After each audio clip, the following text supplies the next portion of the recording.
All right, thank you all for joining NPU-Y's General Body Meeting September 2022. You all are making better neighbors, better neighborhoods, and a better quality of life.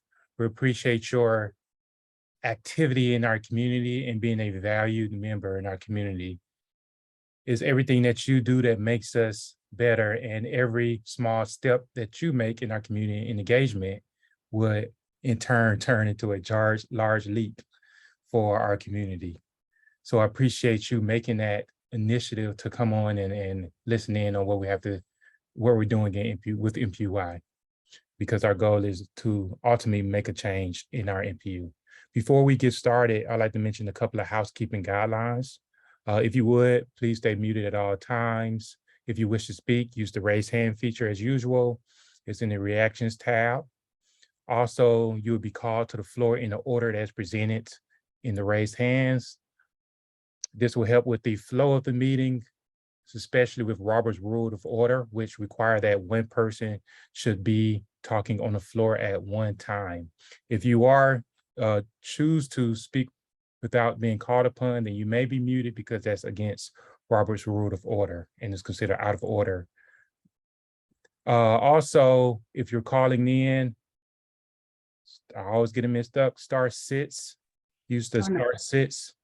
*9 to call in. Oh, *9 to use the raise hand feature and *6 to mute and unmute. Thank you, Gloria. If you're called to the floor, try to limit speaking at one time and also limit the speaking to 2 minutes. If you could, that allows us to get through all representatives, allow everybody to have their opportunity to speak to the NPU general body. If you are a city representative, please enter your information into the chat. Other than the first responders, I typically call you in the order in which you're entering your information into the chat. Also, please, again, limit your speaking to 2 minutes because we have a lot of city representatives that want to speak to the general body. With that being said, I'm gonna go ahead and move forward to the approval of the minutes.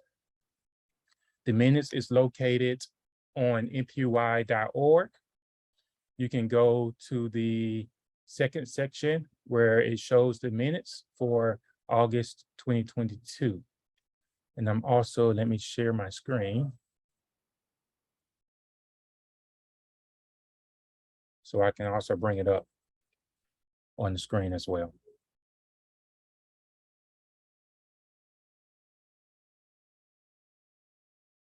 All right. I'd like to solicit a motion for approval of the minutes. Motion to approve, Rebecca Robinson. We have a motion by Rebecca Robinson, Gloria Hawkins, second. seconded by Gloria. We're going to approve by unanimous consent. All those who wish, anybody who wish to not approve the minutes, please use the raise hand feature at this time. Not. So who oppose approval of the minutes?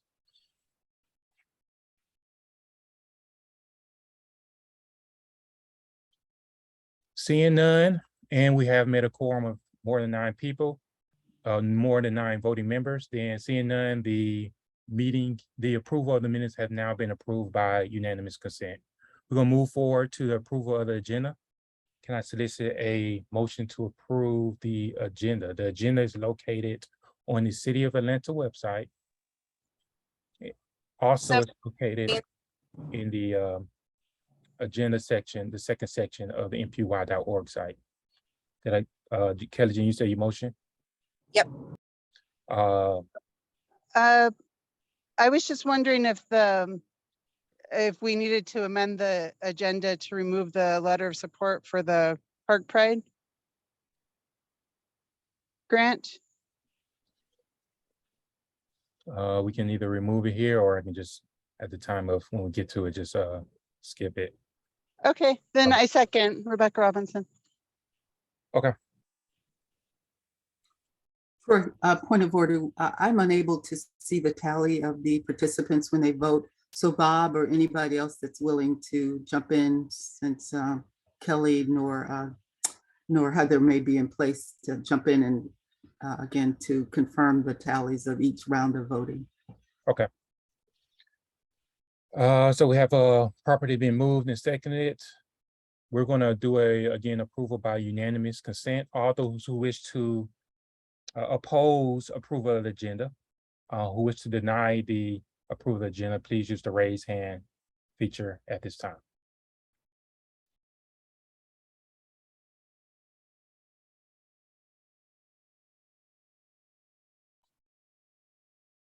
I don't see any hands raised, so it's been properly approved by unanimous consent. Unanimous consent. So you'll just mark unanimous, approved by unanimous consent, Gloria. All right, that being said, we're gonna move forward to the reports from city department representatives. Again, please try to limit the comments to 2 minutes if you can.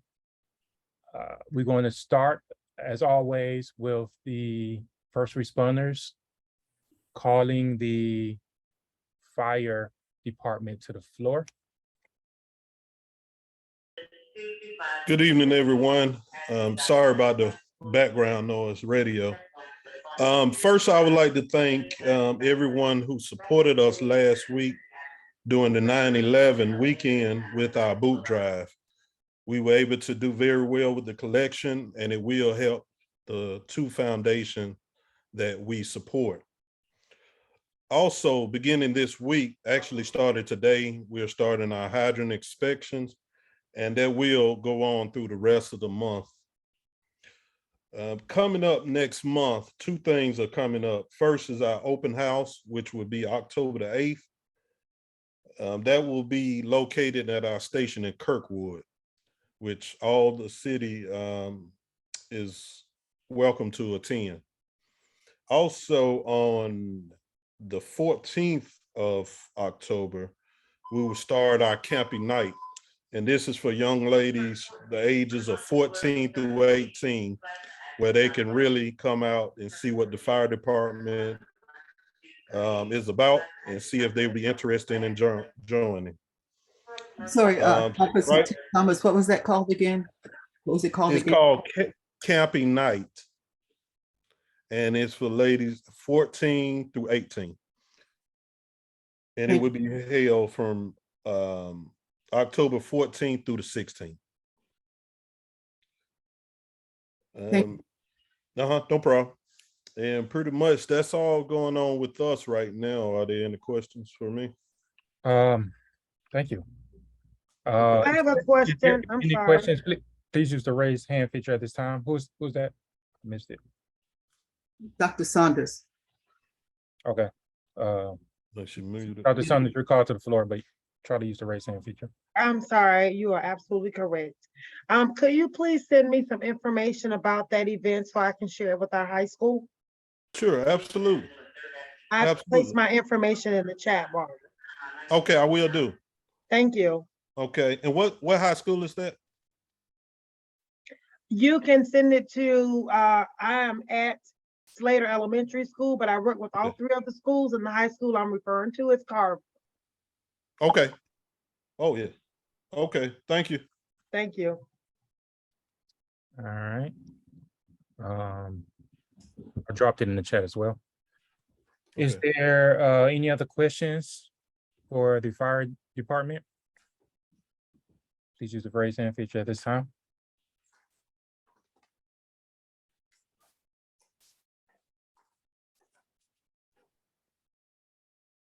All right, seeing none. Oh, got one. One quickie. Are they still, can you still pick up fire alarms and detectors at the stations? And are you still seating children for car seats? We are. With the car seat, I will call the station. I do recommend that you call the station ahead of time to make sure that there's a technician, because all firefighters are not car seat techs. So call ahead of time and make an appointment and make sure that they have what you're looking for before you drive out. Thank you. No problem. All right, appreciate it. No problem. For everything that you're doing and keeping this nice and cool. Thank But you. he didn't answer the fire alarm question. Fire alarms, fire detectors are still available through your office? Fire detectors, yes. I apologize, yes. What do we need still to do have to get them? What do we need to do to get them? them. Come to any fire station. Thank you All so much. fire stations are supposed to have smoke detectors, Smoke detectors. Thank you. yes. All right, thank you. All right, appreciate problem. everything. I'm gonna go ahead and move forward to the police department. I think I saw Major Ricker on the line. Call to the floor. I'm here. Good evening, everybody. So just to go through the crimes in August, we had 2 homicides compared to 0 in July. We had 6 robberies compared to 4 in July. We had 4 aggravated assaults compared to 6 in July. We had 9 burglaries compared to 9 in July. We had 10 auto thefts compared to 15 in July. We had 21 larceny from autos compared to 16 in July. And the final number is 22 larceny non-auto compared to 13 in July. So that encompasses a lot of shoplifting and crimes like that. Totals overall, there were 74 crimes compared to 63 in July. Out of those 74, 62 of those were property crimes compared to 51 the previous month. So just to go over a couple of those incidents. So the 2 homicides, one was at 1368 Lakewood Avenue. The other was 1483 Arthur Langford Junior Place. There was arrest on scene at 1368 Lakewood Avenue that involved some teenage males who were, at least one of them was playing with a firearm. And then the Arthur Langford Junior location, there was a 38-year-old male who lost his life. We have a warrant for the subject who committed that crime. So hopefully we'll locate him shortly. Going over the aggravated assaults, out of those 4, 2 of them were domestic violence related. That is a repeat occurrence throughout the year where we have a significant amount of domestic violence incidents. And to double down on that, out of those 6 robberies, 2 of those involved domestic violence as well. So that's something that we're having a tough time as a city getting away from that. When you're looking at the burglaries, out of those 9, 7 of those were homes that were under renovation. So people continue to target those locations for theft. I would just keep putting out that if you see U-Hauls showing up at a neighbor's door and they're not moving, that is a good sign for us that they're trying to steal stuff from inside there. So please call 911. It is a routine that they use those vehicles. And we just had one the other day involving a white U-Haul. So that does not stop. We have been lucky in making arrests on several burglars. In fact, so much so that just a few hours ago, we made an arrest on a burglar who was over at the recycling or about to pull into the recycling location at 1328 Lakewood Avenue. And he was grabbed before he got in there, but that male had 5 warrants already for other incidents. So we are making headway with some of those. That's what we continue to focus on that in the area. And just so everybody's aware, we're coming to the end of events at Lakewood Amphitheater for the year. There's 3 left. So that's a good thing for us. That's where a lot of these vehicles are getting stolen and broken in from. And that does also mean there's going to be an uptick in football games at Lakewood Stadium. So you do have that on usually Thursday, Friday, Saturdays. And that's all I have. I'm open for any questions. Is there any questions for the benefit of the body for Major Ricker? Please use the raise hand feature at this time.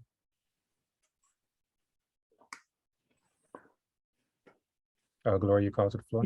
Yeah, Major Ricker, would you also highlight what's going on at that Family Dollar there on Lakewood? Give us a little insight, if you did, per our conversation earlier. Sure. So we've had an uptick at the Family Dollar for the past couple months. In July as well as August, we have a significant amount of shoplifters going in and out of there. And we actually had a burglary this morning at that location, and we were successful in capturing that male just up the street. And that happened just before the store opened. So For whatever reason, we do have the criminal element that keeps gravitating to that address. Very good.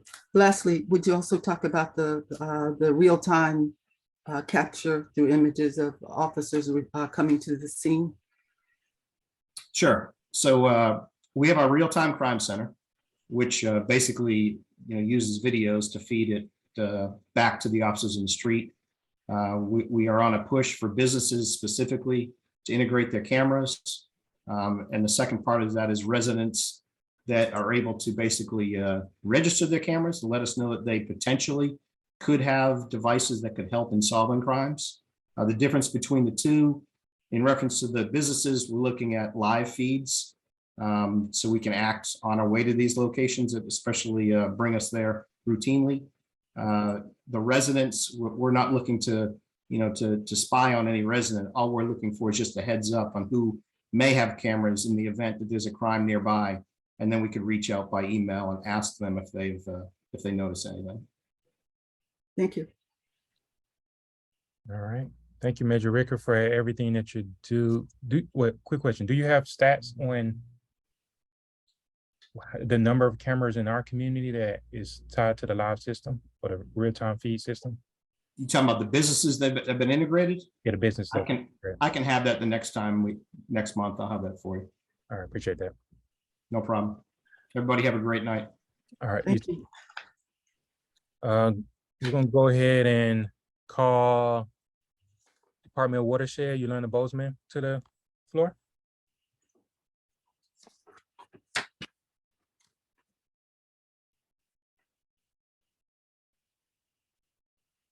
Department of Watershed Management. All right, moving on, we're gonna call Parks and Rec, Gerard Jackson, your call to the floor. Hello, everyone. Now, I did.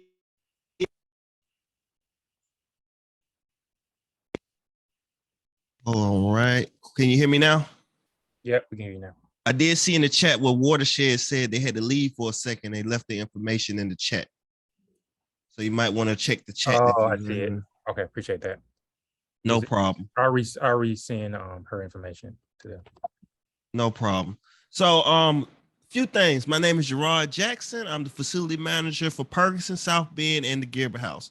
Few things I want to talk about today is one, football is on and going right now. Our games are every Saturday. We have a 6U, 8U, 10U, and 12U at this time.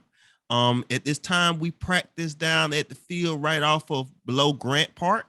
If you're interested, please email me at my email address. I can give you the exact address and times so you can show your support. Also, I want to let everybody know that our very first performance at South Bend for the children that are at our after school program will be next Friday. That's September the 30th from 6:15 p.m. to 6:45 p.m. It'll be at South Bend. It's free of charge. It's the opportunity to see how the children are doing. Most of our children that's in our program,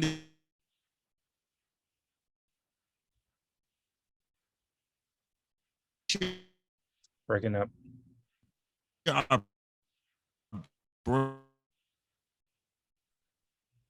I didn't catch the Breaking up, ages. Gerard is breaking up a little bit. Troy, I didn't catch the ages and what he's doing at the park. I just caught 6, 8, and 10. Football, it's football every Saturday, 6 to 12U. Great, Heather's here. Oh, Heather, hey, okay, appreciate it. Heather, you taking notes? Yeah. I got some, Heather, but thank God you're here. Yeah. I've been here for 15 minutes. Okay, amen. Gerard, are you still online? Gerard, are you still online? Hello?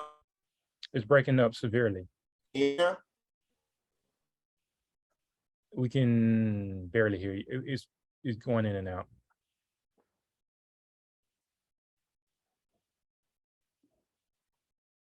All right, Gerard, we're gonna come back to you in What? oh, there you go. Nope. Okay. So we're gonna go ahead and move forward, and we'll just come back to Gerard. Let's move forward to Code Enforcement Officer Cofield. Good afternoon, everyone. This is Officer Cofield with Code Enforcement for the City of Atlanta. I want to just kind of give you a report on 3 different cases. One of them was the MRIM board hearing on 9/22 for 1690 Lakewood Avenue. They're going for a demolition of that particular property. That's 1690 Lakewood Avenue in Lakewood Heights. Another property that has really been under my little wing since I started, I think somebody else wrote a ticket on it and I haven't been able to get them to comply. 1962 Compton Drive. I was able to meet with the police officer and the owner at the property, and we have placarded the property for open and vacant. So this is a long time waiting as far as that particular property. So it is placarded. The trash should be removed. We're working with the owner. We're trying to get the trash off the street and as well as in the yard on that particular property. 1934 Lakewood, I'm working with the owner as well to get that black MARTA bus removed out of that vacant lot, and she's gonna try to cut it. She cuts it, but she only can cut around the big black MARTA bus. So if you've seen it, it's been there for a long time. We've had different owners. We don't have the correct owner, but I'm working with the correct owner right about now. And she's trying to cut it, her and her husband. They didn't know anything about it because they're not receiving any notices because we had the wrong owner. But we do have the correct owner right now. So I'm working hard with her to get that MARTA bus moved. It's kind of hard because you have to have a certain type of thing to tow it. So it's not a regular towing vehicle. So they have to get one that for a MARTA bus. But those are the only 3 that I have to write on now. I see I have hands up. Yeah, Omar, you call to the floor.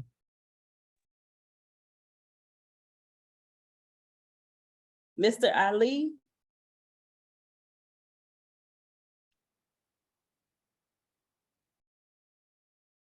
I guess he's not speaking to us. All right. I guess it's Burns. For Solicitor Burns, Solicitor Burns. Solicitor Burns, sorry. Yes, good evening. And just quickly, what is the address again to the property with the black MARTA bus? 1934 Lakewood Avenue. Okay, It's thank like you. 4 different lots in there, and we had to find out which person owns different lots. So it's 4 different ones in that particular little area right there. Okay, thank you so much. You're very welcome. Also, if I can say one more thing, I get a lot of noise complaints. You're more than welcome to call the police for the noise complaints, but you can also call me as well, and I can go out with the police officer if it's something dealing with code enforcement. So we don't really do noise complaints, but if we need to, and you see a violation at the actual property, we will be more than welcome to go out to the property with or without the police officer. So just let us know if we need code enforcement on a noise violation. Appreciate that. Yes, ma'am, Ms. Hawkins. What? Oh, there's Arlen. Omar, are you able to speak? You're on mute. I mean, we can't hear you.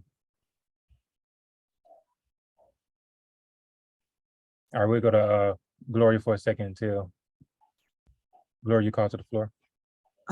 Brain fart. I can't remember what I was going to ask her. Oh, Solicitor Burns.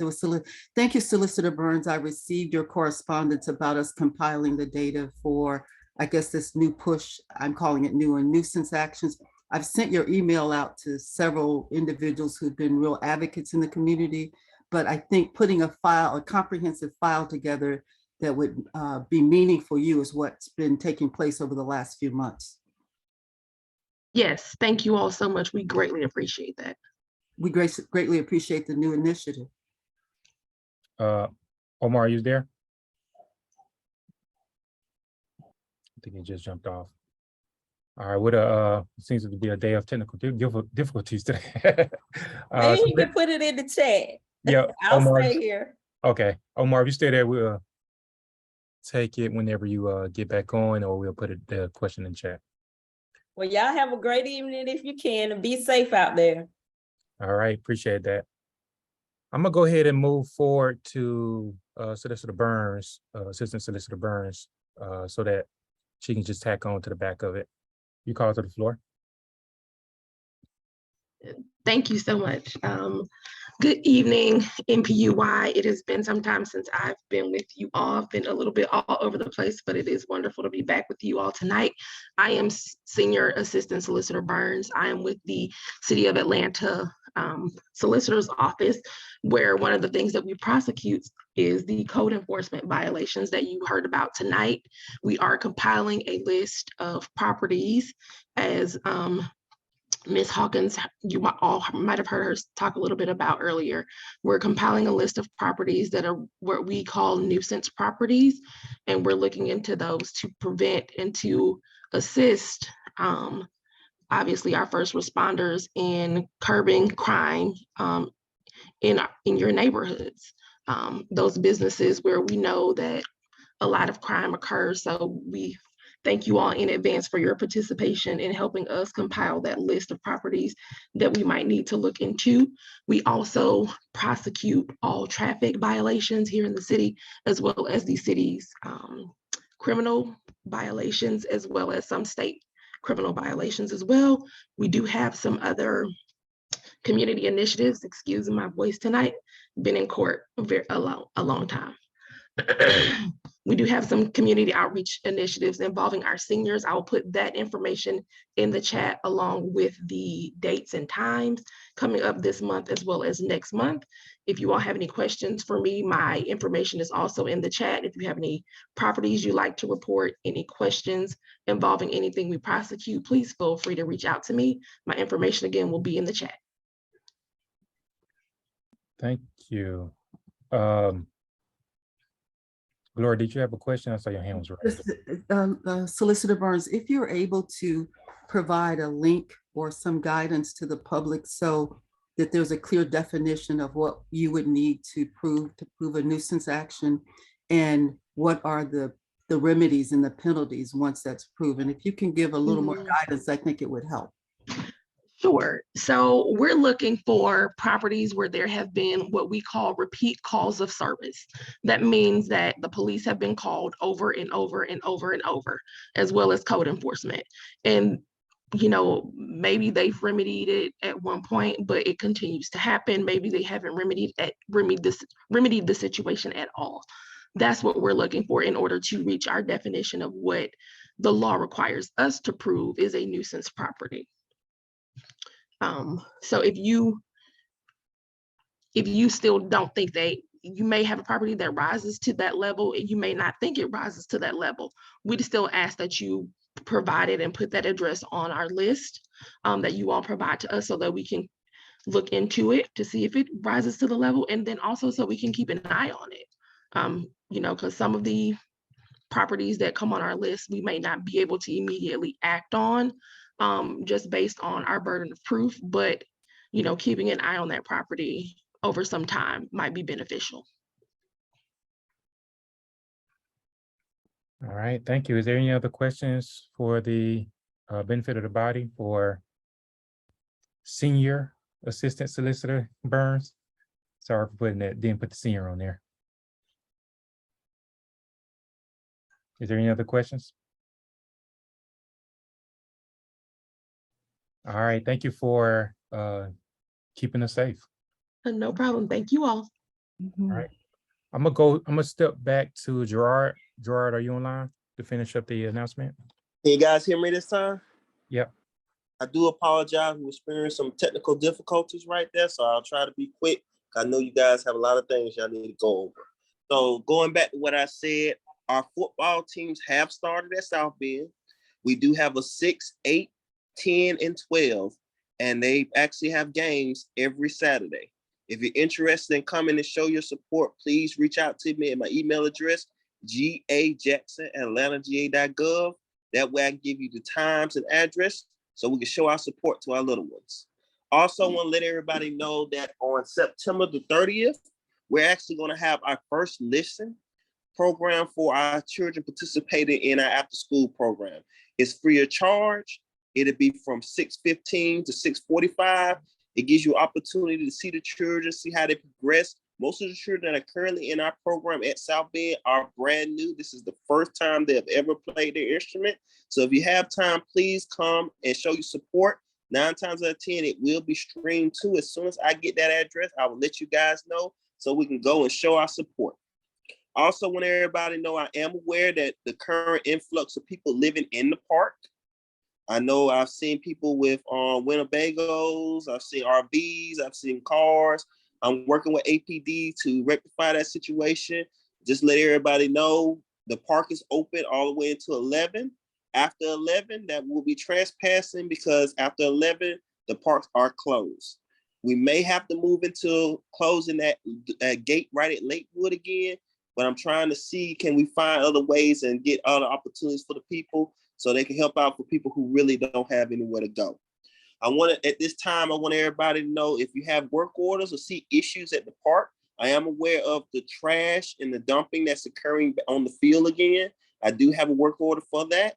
And as soon as that's rectified, we're going to move on to the other issues in our park. One glaring issue that we've had open is when I think about 5 years ago, where one of the playgrounds was destroyed by a tree. I'm going to try to work and try to get that one replaced. At this time, if there's any question or concerns with Parks and Rec, please let me know. I see Senior Assistant Solicitor Burns, your call to the floor. Yes, thank you. Mr. Jackson, quick question for you. What parks are you having the issue with people living in the parks? Because my office also prosecutes the park cases. Currently at South Bend. South Bend, we've had a huge influx of people moving in, and during the wintertime, we have encampments throughout the park that we have to clean out periodically. And what about the dumping? The dumping, we have an issue with that, where the community has helped us out a lot because they have cleanup days when they come in.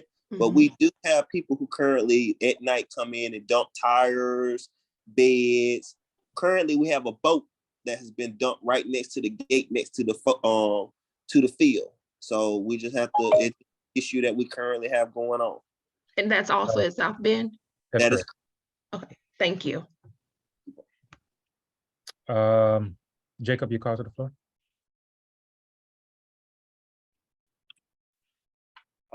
Hey, everybody.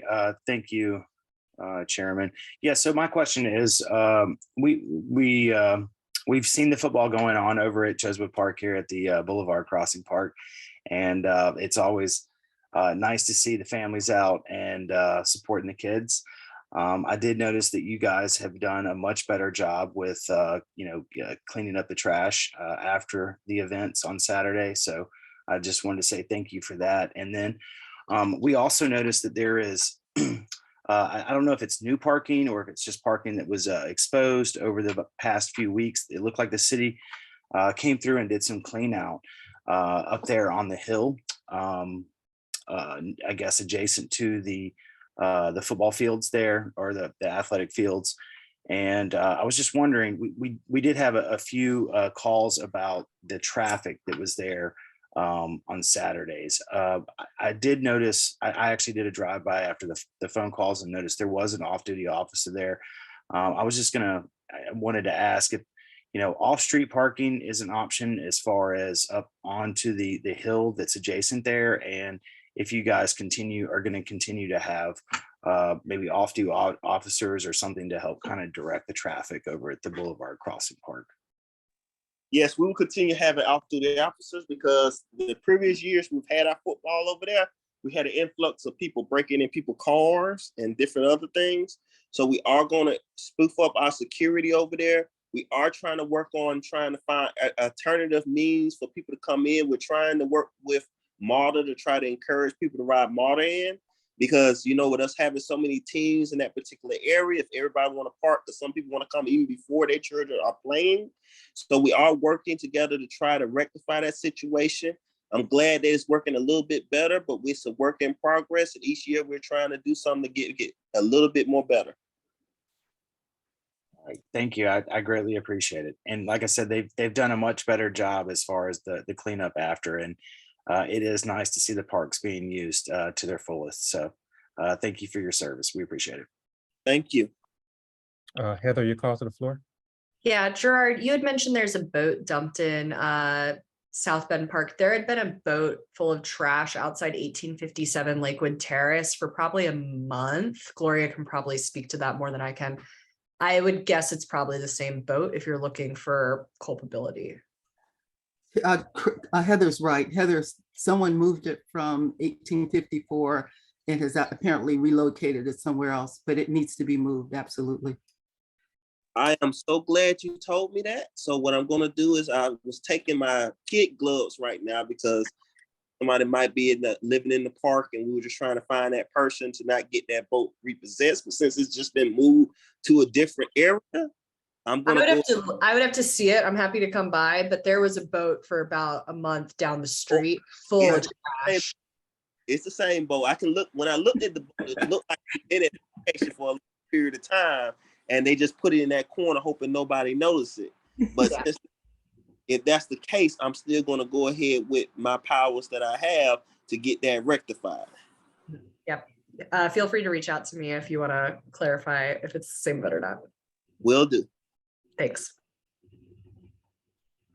All right. Thank you for everything you're doing with Parks and Rec. We're going to go ahead and move forward to the Dr. Saunders with Purpose Built Schools. Thank you. Good evening, everyone. Good evening. Good evening. I am coming to greet you all from Purpose Built Schools. Purpose Built Schools Atlanta formed a first of its kind partnership with APS back in 2016 to ensure all students have equal access to an education and opportunities they deserve. As you know, we currently operate 3 schools, which includes the K-12 pipeline, with the vision of graduating empowered change agents who create positive impact in their communities. Our mission is to cultivate student skills and agency in pursuit of their unlimited potential. We do this through an innovative, research-based model that consists of project-based instruction, whole child development, positive climate and culture, and student and family support. Since the decision was made to demolish the Forest Cove housing complex, APS was forced to temporarily close Thomasville Heights Elementary School. Remaining Thomasville Heights school-age children were then rezoned to Slater Elementary, and PBSA provides transportation to any Thomasville Heights student enrolled in Slater, Price, and Carver's team. Mr. Greg Gianelli will transition from his current role as PBSA president to executive chair of directors at the end of this school year. In this new role, Mr. Gianelli will continue leading our fundraising efforts to support the student and family support program. Under Mr. Gianelli's leadership, we have made significant, sustainable strides in ensuring our students are set up for success. We look forward to welcoming a new leader to continue his great work. The PBSA board will lead an inclusive, transparent search to identify a new visionary leader to oversee the day-to-day operations and help create the path forward for the organization's next phase. We hope to have a replacement on board by the early spring. Earlier this school year, our community came together to create a cluster-wide strategic plan with the purpose of building stronger schools. Carver Cluster Scholars are some of the best and brightest in the district, and they deserve not only an outstanding education, but also opportunities that accompany a strong, united community. One Carver is a joint initiative between all of our cluster schools that is committed to promoting cluster-wide community engagement and enhancing collaboration and alignment between our schools. We do hope that you will join us at the following cluster-wide events. One, we are having STEAM Night, September the 27th. It'll be at 6 p.m. and that will be held at Sylvan Middle School. And our large event will be the Carver Block Party, which I'm sure many of you are aware. It will be held on October 22nd at 10 a.m. at the Pittsburgh Yard location. Those are all the announcements that I have at this time. Are there any questions for me? Are there any questions? Please use the raise hand feature. All right, thank you for everything you're doing, Dr. Saunders, for Purpose-Built Schools, and look forward to continuing the partnership between NPU-Y and. Thank you. Thank you. Have a good evening. All right, you too. Dr. Saunders. We're going to go ahead and call Officer Lawrence from the SWEET team to the floor.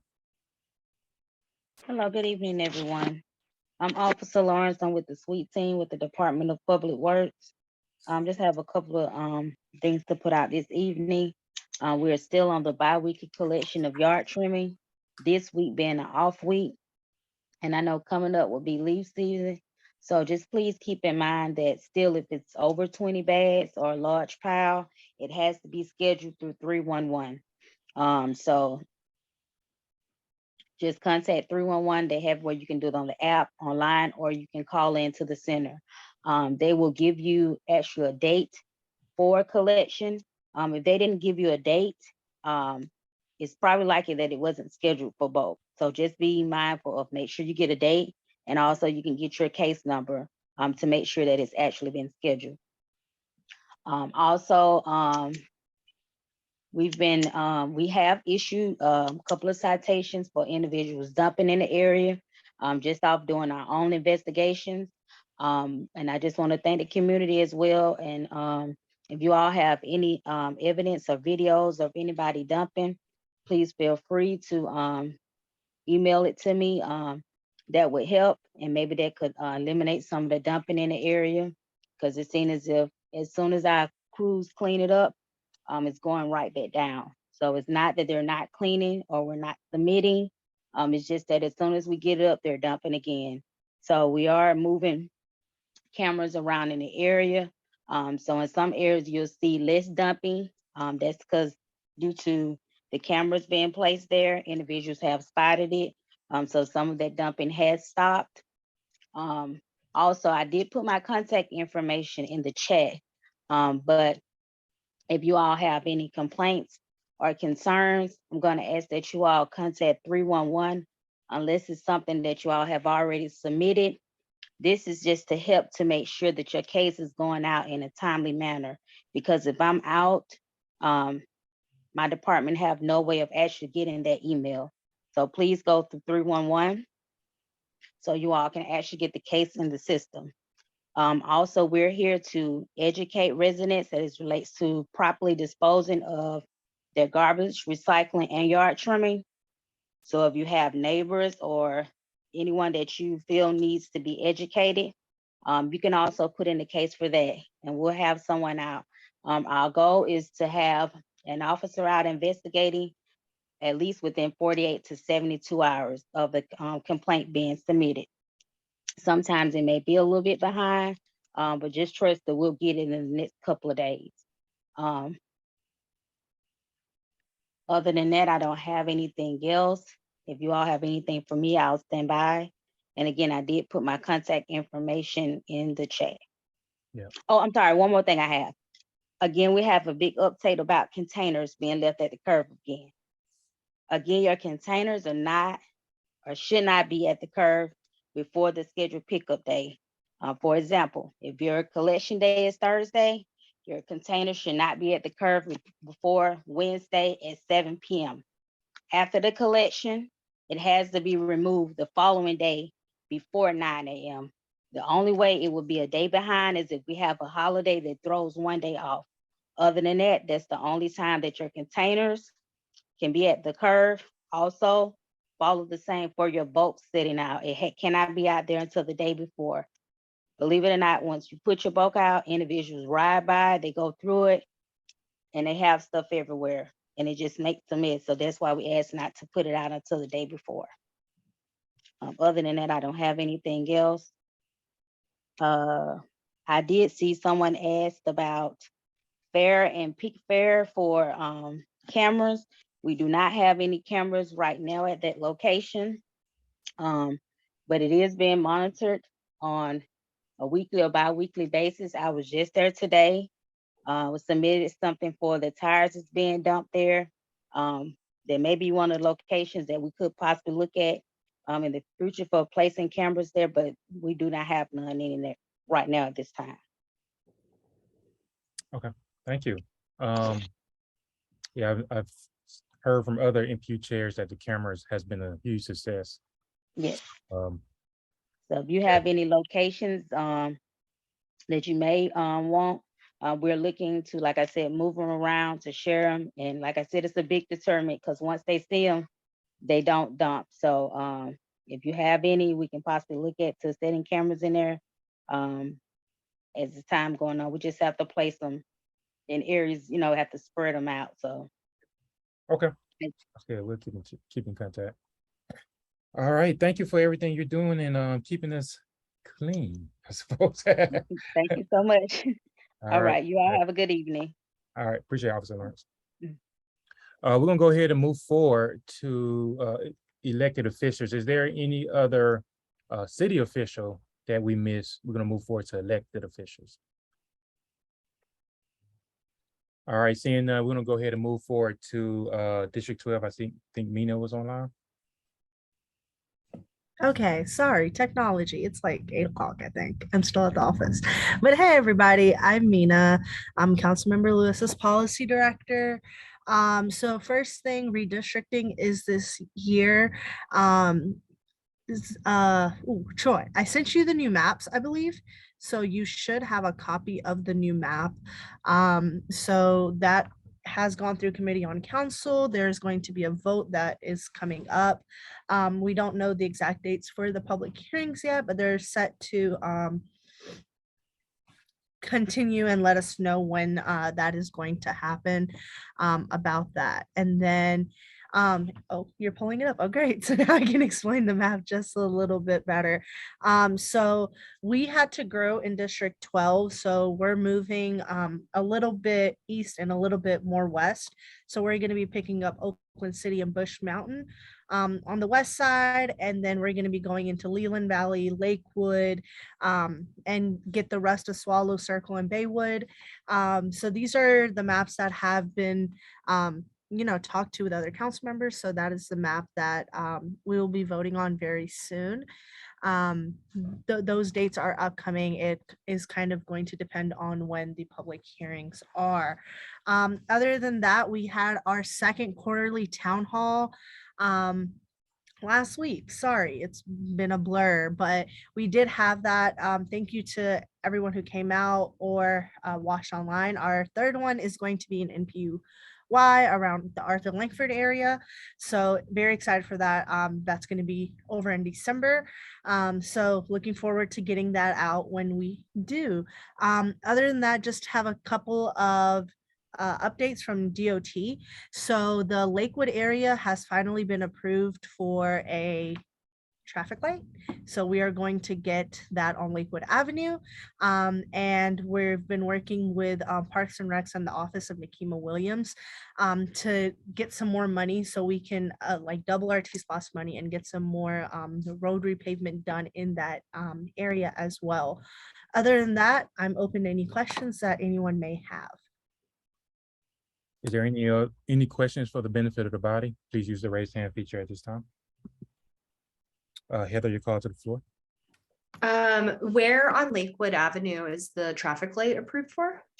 So once you get off of 166, right there, Oh, yeah. So basically the lady that lives in that house, she calls about once a week that someone has almost run into her house.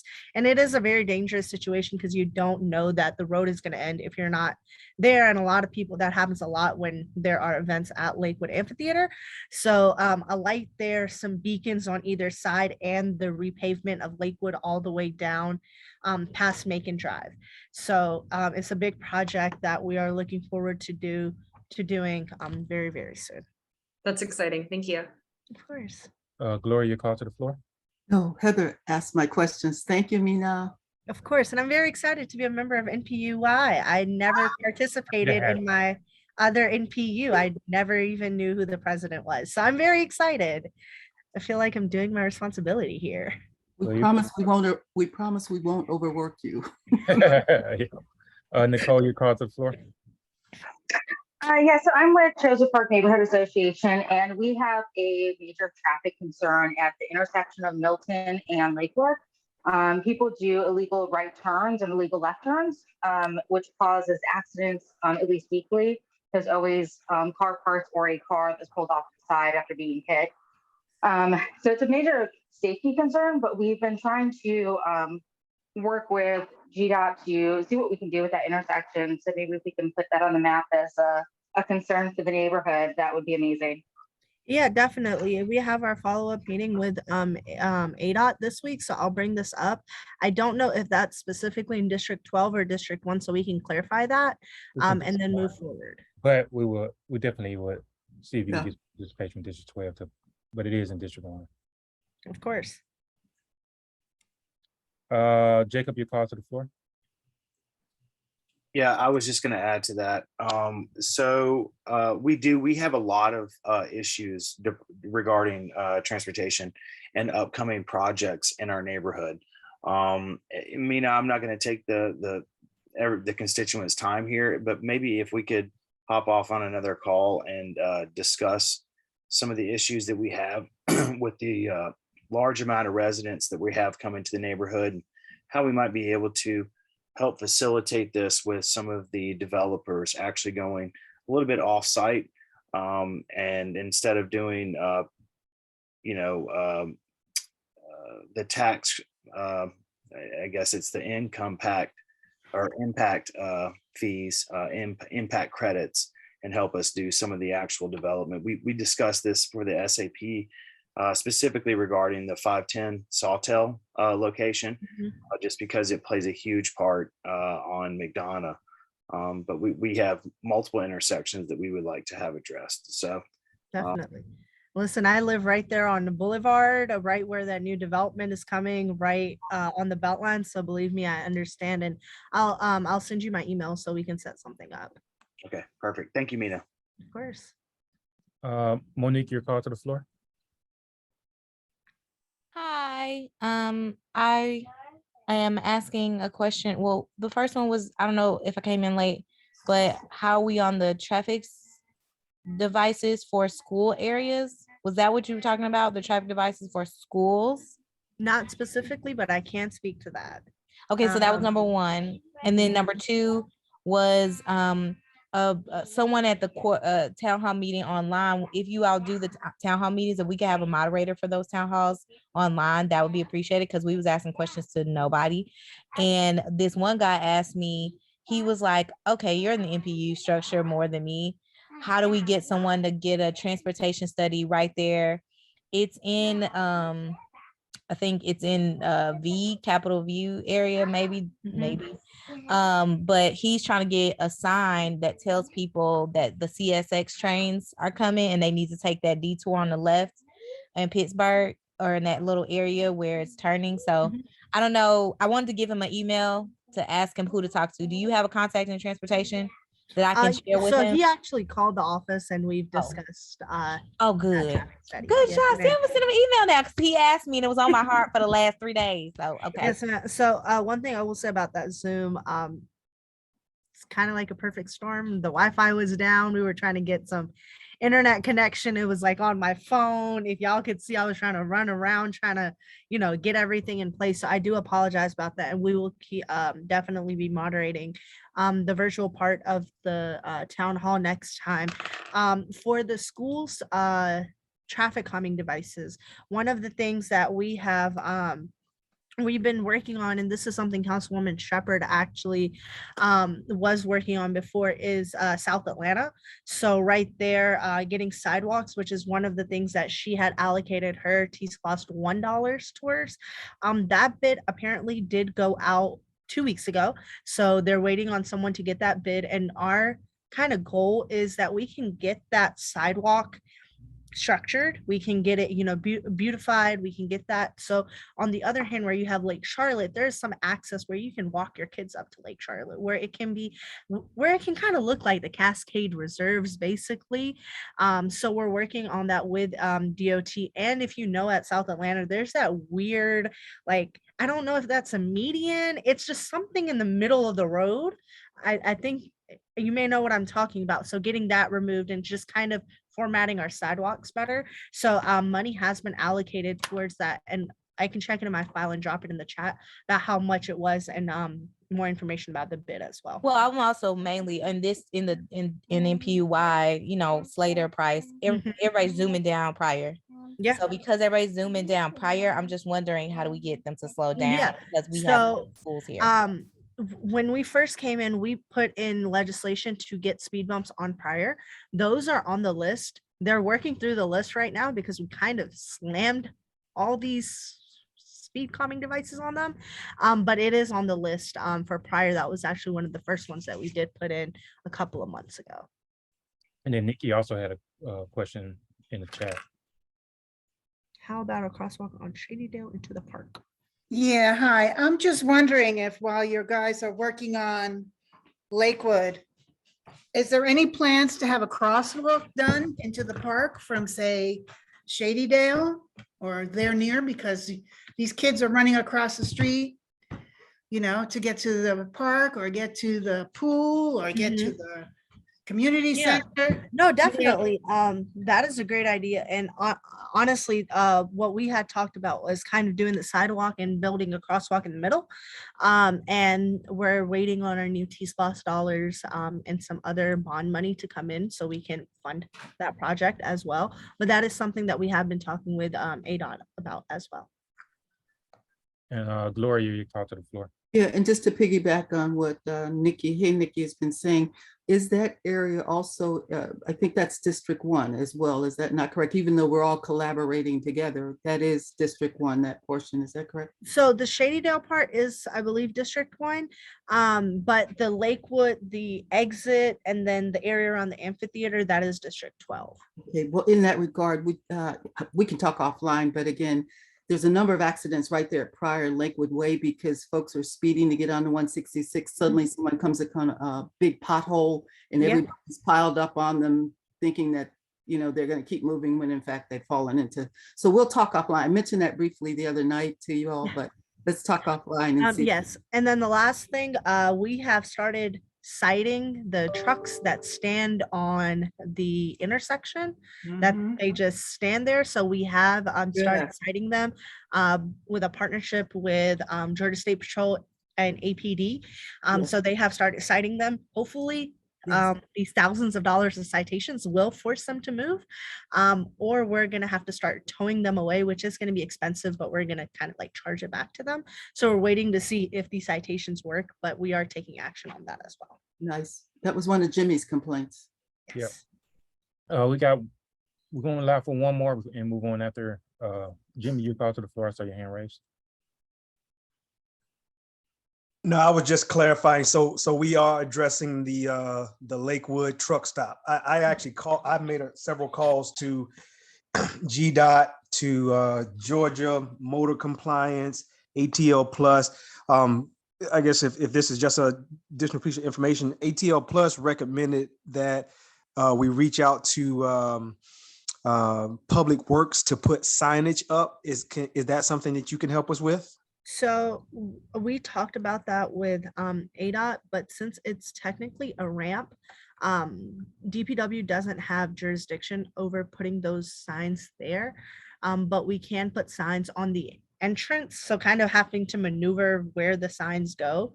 But we have started working with Georgia State Patrol on it because it's technically their responsibility to man that area since it is a highway and not a street, a city road. But I will definitely gladly take that back to ADOT this week. Georgia Motor Compliance said they would send a GSP, officer out there, but they're still parking there. Obviously, I still haven't seen any change in the parking of the trailers and tractors and all of that sort of thing. If that's any Oh additional. yeah, listen, I take that exit almost every day, and that one Amazon truck has been there for about good 5 months. So believe me, I know. And we're working on it, and hopefully by the next meeting, we'll have some clearance. They'll clear out and we can have some progress. Thanks so much. Of course, thank you. All right, so we're gonna thank you so much for District 12 for everything that you're doing for our city. Thank you. Moving forward, we're gonna go ahead and move to Chairman Rob Pitt's office. Jennifer Freeman, so you're online. You have anything? Yes, good evening, everyone. Hope all is well. Good to always be here sharing great information about Fulton County. I work in Chairman Rob Pitts' office, and please know that I have shared everything and more with you all on your Facebook page, and also I send updates on a weekly basis to all of the chairs. So hopefully, Mr. Chair, you've been receiving updates from our office. If not, please let me know and I will see what needs to happen to make that happen. There are two things that I would like to make sure you all know about, and I've already put my contact information in the chat. So on tomorrow, Fulton County Board of Commissioners will meet on Wednesday, September 21st at 10 a.m. in the Assembly Hall. The meetings will be held, they're aired live on our FGTV, Fulton County government television, and as well as you can access the meeting agenda and I will put that link in the chat. However, once again, like I said earlier, all this information that I'm sharing with you all has been sent to the chair as well as shared on your Facebook page. I do apologize. I kind of had this piecemeal this time with several different posts on your page. Normally, I like to put all the announcements together. But I was not able to do that today. Also, I wanted to make sure you all know about this. We're very excited about this, and I gotta find it. Okay, so tomorrow is National Voter Education Registration Day. It's gonna be tomorrow, Tuesday, September 20th. The Fulton County Voter Education Outreach Team is traveling the county to encourage residents to get registered. I'm not gonna read any more about that other than to let you know there are multiple locations that our registration team will be at. They'll be at Morehouse College. I'm just going to name a few. The Atlanta Technical College, also at Langston Hughes High School, Atlanta City Hall, also Fulton County Government Building, 5 Points Train Station, and that's just to name a few. And I believe that is it. That's all I have for you. You guys have any questions for me or any homework assignments? Is there any questions for the benefit of the body? And Jennifer, I just sent the email. You already sent that update. I missed it. Okay, sure will. I haven't sent it. I send it usually every Monday. So I haven't sent it for this week. But I definitely will make sure that I have the correct email. Okay, thank you. Thank you. Thank you for your service. All right. Is there any other questions for the benefit of the body? Seeing none, is there any other elected officials that's online? Board, the education board. Hey, Troy. How are you called to the floor? Sorry about that. That's all good. All good. Thank you for giving me just a minute. Hi, everyone. I'm Katie Howard. I am the Board of Education District 1 representative. Ms. Saunders or Dr. Saunders took my thunder. Definitely wanted to make sure everyone knew about the One Carver, One Cluster STEAM Night that's coming up on September 27th. And of course, the Block Party on October 22nd. There's a lot of great momentum continuing to build for the Carver Cluster. We'd love to see you all out there. Invite your friends and neighbors. This is not just for families who have kids in schools in the Carver Cluster. It's open to the entire community so that more people can know about all the great things happening in our Carver Cluster schools and all the things, great things to come. So I'm going to drop that information again in the chat. And also my community coffee, my virtual one, will be held this Friday, the 23rd at 9 a.m. Everyone's welcome. I will drop a link to register in the chat as well. And my in-person coffees are going to change up a bit. I'm going to be getting even more out to the community and working with others to host some smaller meetings so I can meet families and community members where they are and where it's most convenient.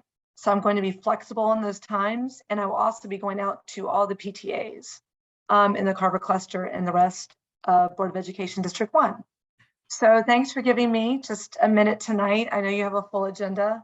Appreciate all you all do as leaders in your community and involved, invested residents. And my email will be in the chat as well. Would love for you to sign up for my updates, which you can do by just emailing me, and I'll add you to my distribution list, which continues to grow. So thanks so much. I'm happy to take any questions if there are any right now for me. Is there any questions? Benefit of the body? Please use the raise hand feature at this time. All right, thank you, Board Member Howard, for everything that you're doing. I just added. Oh, I see two. I see two. I'm sorry. Three. Katie, good. Gloria, Gloria. Sorry, Monique, you called the floor. I see. Oh, actually, Gloria, you called first. Monique or whoever. I'm here. Katie, good to see you. Is it me, Troy? Yes, you. Go ahead. Katie, can you give us a breakdown? I know there's some conversation around asset management, and we saw a timeline back earlier the year. Can you just, without overwhelming us, but give us an idea of, because we have one concern, at least in Lakewood, the assets. I think there's a retreat coming up shortly. The facilities master planning process, correct. Two parts right now. What will be deemed excess property potentially, and then of course the discussion around high school capacity. There will be, right now, small groups have been occurring. I'm hoping some of you will have participated in those small groups, maybe for the facilities piece and then for the high school capacity. I did the other night for high school capacity. And I think I saw some people at the excess property one in person the other week. The follow-up based on my understanding will be in October, and that will be follow-up from the meetings, the small group meetings and the virtual meetings that have taken place. So I will make sure that people know that date. Troy, I'll make sure you have it. I know Monique's on my list, and Gloria, I hope you are too. But I'll make sure you all have that as an NPU so you can hear how that's presented, the feedback that the district's received from the meetings they've had out in the community. You all have the latest from the presentation we received, correct? I think, like at the restart, which from the consultant. Back months ago, you mean, right? Yeah, months ago. Yeah. But there's nothing since then. We've had meetings for feedback. So I will let you all know the date at which they'll be sharing that feedback and next steps. So I'll make sure you have that. Appreciate that. But let me follow up with that exact date because I don't actually have it. It hasn't been set yet, I don't believe. Yeah. Monique, you called to the floor.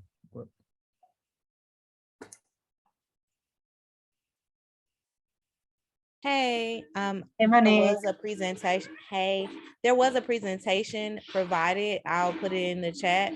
They did provide a presentation which did show the property that sits in Lakewood was recommended to be And that's, sorry, that's the one I'm referring dispossessed to. as an It was- asset. So now I guess the recommendation will be made to the board. What did you say, Well, Monique? hold on. So that's what we got in the presentation. that's just a presentation from the Katie, you're on consultant. mute. No, we can hear you, Katie. Sorry. That's just the presentation from the Katie, you consultant. still That on is not the recommendation. Can you hear me? We can hear you. I think her audio, Monique's audio, Okay. she keeps saying. That is a presentation from the consultant. That is not the recommendation. Recommendation has not come from the superintendent yet. Oh, okay. I can type that. So the superintendent makes the recommendation, the consultant. Is it me? So it's just a presentation from the consultant that was put out for feedback from the community. So there were 16 properties that were recommended by the consultant or was part of their presentation, but it's not a formal recommendation yet. Gotcha. Okay. I'm So sorry. there'll be follow-up after the feedback that's been received. So we don't have a recommendation For the yet. sake of time, we're gonna allow Nicole to have a question and we'll follow up on another. Oh, that wasn't my question. My question was, sorry. My question was, could you follow up with me and share some information about Thomasville Heights or any kind of connection or community conversations around that? Because I haven't heard anything for that as well. Thank you. And there is a follow-up meeting, Monique, that's supposed to be in person, that Erica Long was setting up. We've had a couple virtual meetings to get feedback from the community, and there's supposed to be an in-person one. So I will definitely let you all know, let you and Troy for the NPU when that meeting will be, because there's been a lot of good feedback around potential temporary uses of the property during the temporary closure. But definitely want y'all to know about the in-person meeting, and I'm really pushing on that too. So thanks for bringing it up, Monique. And Nicole, your call to the floor. So Joseph Park has a lot of developers coming in, and they're doing 4 rental units with the tax incentives and tax credits that they can receive. And our community has a major concern about how those affect any sort of tax money that would go towards education. I'm sure this is a very long conversation that needs to be had. I wasn't sure if that was something that you and I could discuss, but we can make sure that our community is still getting to our schools appropriately with the new developers that are coming in. Yeah, I'd be happy to have a conversation offline because that's getting a little complex, but I hear you. And there is a lot of development happening in your community. So yeah, do you see my email in the chat? If you don't mind emailing me, Nicole, I'm happy to set up a time to talk about that. Fantastic, and give you some additional information that's above my pay grade, but definitely happy to connect you with the right people to find out what exactly is going on with those tax abatements. Yeah, we can have a conversation offline. I appreciate it. Thank you. Troy, would you please restate that question? Troy, would you please restate what Monique understood the consultants to recommend? So the consultants gave a presentation a few months back. And Monique, you may have to speak towards it more than I can. However, they mentioned that our cluster is at a decline. And based on that decline, there in another 10 years, 5 years, they had a 5-year projection, another 10-year projection. And based on that, the Carver cluster is not going to have many added students. I'm not sure if they made an official recommend on the actual location, but that was their recommendation as far as what they found in their findings. Well, you can go ahead and speak towards that briefly. Briefly, I put it in the chat, and it's a presentation that was made on the 25th of August. So they've updated it to include, so yes, we are declining in enrollment and projected to not have as many children in our schools. Therefore, there is not a projected need for this property in its current state. And so they are recommending, based on their criteria, that this property can in fact be sold. And so you can look at this presentation to gauge their recommendation, but it has not been moved to the board or the superintendent. It is merely a recommendation coming from a third party at this time. Well done, Monique. Thank you. All right, we're gonna go ahead. Thank you, Monique, for that, because I did not realize it was recently updated. Thank you. We're gonna go ahead and move forward. We're a little bit behind, so we're gonna have to do a speed round on the on the committees. If you would, we're gonna just briefly go through. If you would, just try to limit it to maybe a minute, if you can. And then we're gonna answer questions for all committees at the end of this conversation. Did I miss any other representatives, city officials? All right, seeing none, we're gonna go ahead and move forward to zoning and land use. Bob, you call to the floor.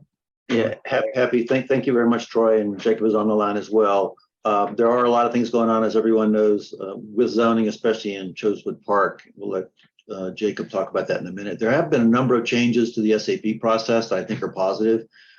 Changes at the state level now require SAPs to have community input. So we are looking at ways to make sure that we can find out when those SAPs are submitted and make sure that we are able to get input into those important SAPs. Jacob, you want to, in the interest of time, you want to share what's going on in Chosewood? Yes, thank you, Bob. So we have quite a few SAPs in Chosewood currently. We have a few that hopefully they don't pop under that radar that Bob had just mentioned with the new requirements for an SAP to get feedback from the neighborhood. We have one on Inglewood, and we have another one that is on McDonough that has not presented and come to the neighborhood. But we are working with the interim director for the City of Planning, Doug Young, to help us with possibly putting together a master plan that will help facilitate the things that the neighborhood is looking for when it comes to green infrastructure, pedestrian pathways, connectivity, stormwater collection. The one thing that we are struggling with that there's not really a lot of help in this particular arena is the ownership factor.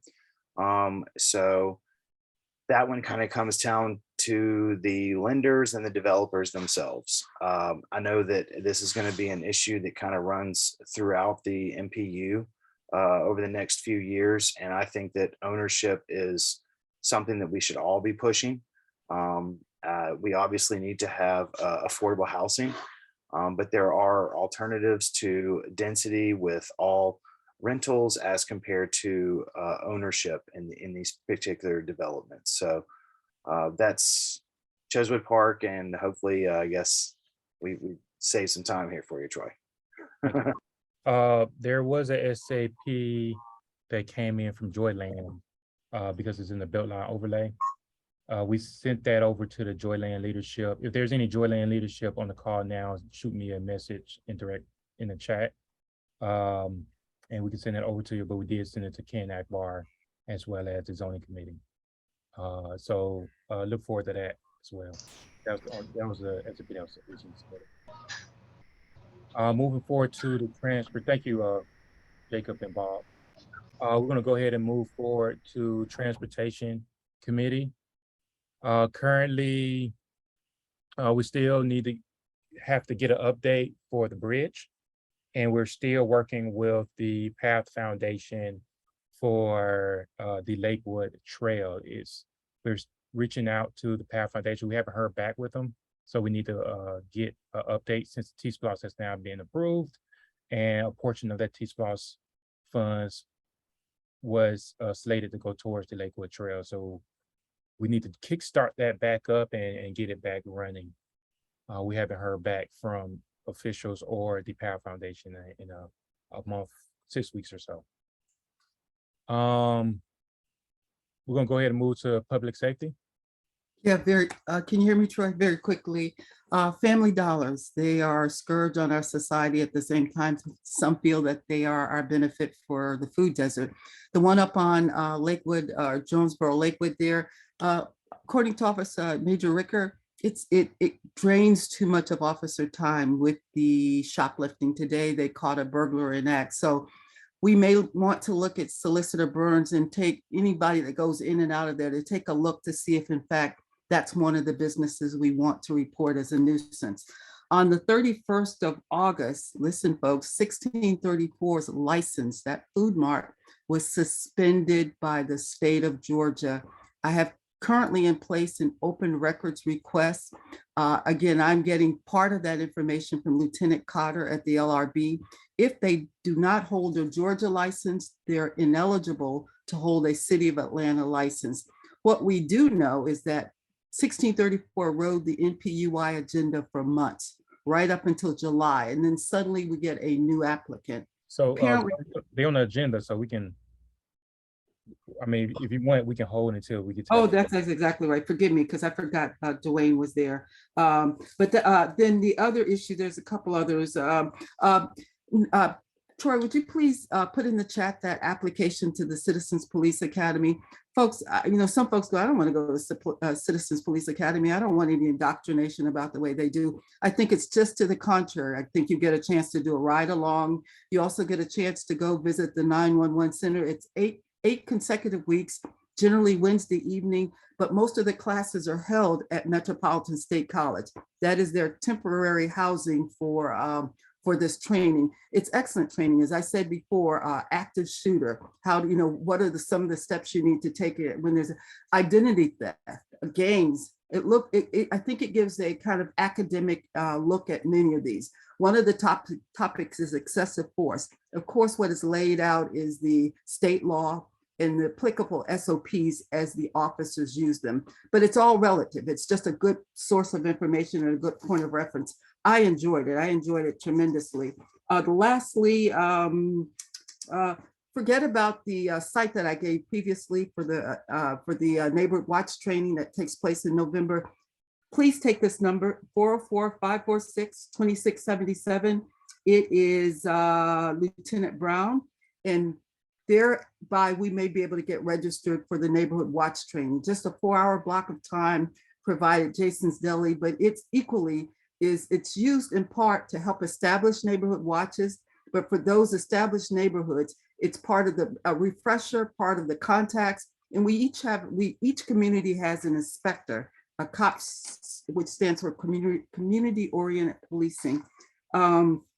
He's already talked about the real-time cameras. Now officers coming to whatever location, if in fact you are registered with the VIC program and they can get a real-time view of what you're complaining about, what it is that you see while driving to the location.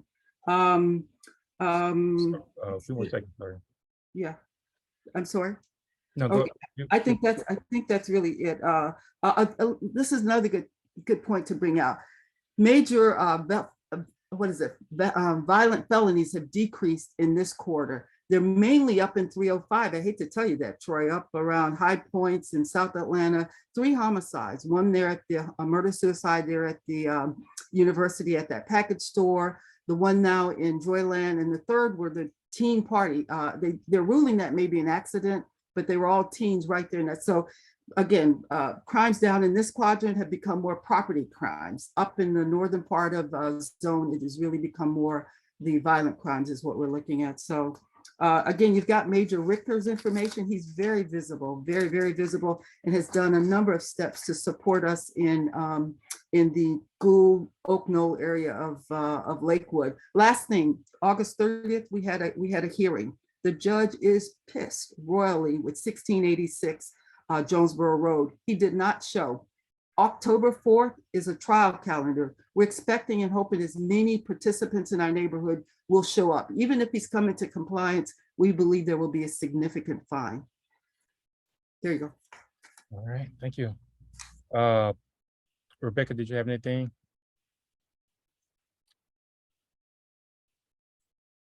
Just the small change grant. So we're gonna qualify for that. We just have to submit the letter of support, and then we can actually continue our work with Eco Addendum. So that's it. Thanks. Yep. They are on the final stages of getting the Park Pride grant, which is part of the Eco Agenda for South Bend Park. So once they get the letter of support submitted by the neighborhood, which is Lakewood Heights, then essentially the grant will be awarded. Great. Thank you. Thank you. Monique, education. Hello, everybody. We had a meeting, no one showed. So if you are interested in being a part of the education committee, I know it's hard work, as you can kind of see, but it's rewarding. I will tell you, we did not have a One Carver campaign 2 years ago. And I do believe, I mean, I can't vouch for this, I'm being recorded, but I believe it's some of our advocacy work that has led to the One Carver campaign and other changes we've seen in our cluster. So if you want to be a part of that change for the better in our community, please join second Monday at 6 p.m. I know that is Lakewood Heights time at 7. So come at 6. I end on time and start on time. That's going to be October 10th. October 10th. I know that's Indigenous People Day. And, you know, we'll celebrate earlier, but please try and make it at 6 o'clock, October 10th. And I promise you, you won't regret it. As you heard, there is the One Carver campaign. There is a meeting for under capacity schools. If you're interested, it's a focus group. Send me an email. It's tomorrow. There's one at 12, 3, and 6. They're virtual. So if you're interested in learning more about what they're going to do about our under capacity school, our school holds 1,200 people. It currently has, on both campuses at Carver High School, it has 700 kids. So we're under capacity and projected to go lower. Currently, because of the Forest Cove situation, Slater isn't under capacity, but once those families get permanently relocated, you know, we're going to be in a different situation as well at Slater. And Price is significantly under enrolled. I think last time I checked, they were at 300 students, and that building can hold 900. So just thinking about those numbers, the students in our community aren't actually neighborhood kids going to our schools, and we really all need to be concerned about what that means when it comes to public safety and what it means to the quality of education for the children that are there if they don't have the dollars to meet the needs, right? There's a whole ecosystem that is needed when we don't have the children in the building. That's my spiel. October 10th, 6 o'clock. Please be on Zoom. And we have launched the supply store at Ferguson Elementary. We're hoping to do some work at Slater as well in their after school program with reading and literacy. Our new principal, Mr. Miles, has shared with me he has a goal to get his students reading. Currently, only about 20% of the students read on grade level. So if you're interested in doing some after school literacy tutorial, please email me as well. The school is across the street on Pryor, well for me, but it's on Pryor Road. And we're trying to support our students in their literacy goals. Thank you. Thank you. We're gonna go ahead and move forward to anything from communications. Nothing from my side. Thank you. And then bylaws, we have a item on the agenda for that. Lakewood oversight. Yes, I think the police already kind of said it. We have 3 concerts left. One October 22nd, that's a Thursday. That is Wu-Tang Clan and Nas. We have another concert on Saturday, September 24th, Suicide Boys. And last concert is October 1st, Kevin Gates, Big Life Tour. All right. Lakewood Finance.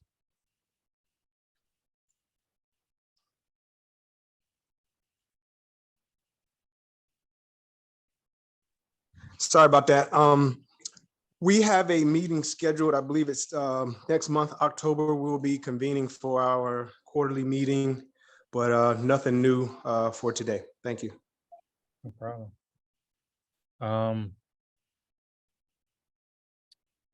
Special projects. A question. We're Jimmy, when gonna is hold that questions. meeting? I'm sorry, we're gonna hold questions to the end of the. Okay, I'm sorry. Really quick.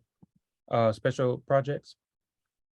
Yeah, so we have the CIG grant that's going on, and we're actively working to renovate our website. We have a web designer that is committed and started to work on that for us. We had some complications with the amount of funds that the grant supplies. It's a little low for most designers to actually be able to facilitate a full website. Additionally, there is a new grant. It's for $250 million for neighborhood level improvement. It's all across Georgia. It is the Improving Neighborhood Outcomes in Disproportionately Impacted Communities grant. The grant is open from September 1st to November 18th to submit your application, up to $2 million. You do have to make sure that you are in a census area, which a lot of NPU-Y is included. I will drop the link to the article for it from the governor's page. So that way your community can review it. And if you have any questions or need anything, please reach out to me. I do have council member Jason Winston looking into how these neighborhoods are going to be able to fund these grants, and it is a reimbursement grant, but hopefully we can get some information so that our neighborhoods could qualify for these projects. All right, thank you. Yes, definitely look forward to that. And then well, nominations committee, the nominations is coming up for November. So those who are interested in serving for NPU-Y on the NPU-Y executive board, then nominations are coming up in November. With that being said, we're going to open up for questions. We have 2 questions. Gloria, I think you had a question. Yeah, just wanted to reiterate, thanks, Nicole, for, the work of being the project manager, but Leah made it very clear at APAB on Saturday that that 31st date of invoices is a hard date. That unlike, during the COVID environment when there was a little more. So whatever we can do to get all those communities and get that money paid out would be, I'm not sure what the penalty is if we don't get it done, but I think December 31st, correct? Yeah, I think the penalty is we don't get to apply for the next round. I think that's the penalty, I think. Yeah, so just to clarify, my understanding is that as long as we use the funds, so like we pay our designer, we actually have it out, but we haven't completed our grant. So there's still some tweaking or anything like that. That's okay as long as we have all of our invoicing in. Yes. We are ahead of schedule on there, technically, but we can talk offline some more if you want. Yeah, that's what I got too, Nicole, is as long as we have the invoices paid and they've completed, then we can submit those invoices to the city for approval. Even though there may be a little bit of extra work that needs to be done, but as long as it's paid to the vendors, we should be good. And Troy, we should also mention the November grant. The grants application will be issued late November, 1st of December for the next round of impact proposals. I did not know that. Yeah. Okay. So yeah, we'll talk offline and figure out a game plan before our next general body meeting. We're gonna go ahead. Is there any other question? I think there was one more question somebody mentioned. I forgot who mentioned. Who was that who mentioned on the call that they had a question? I missed it.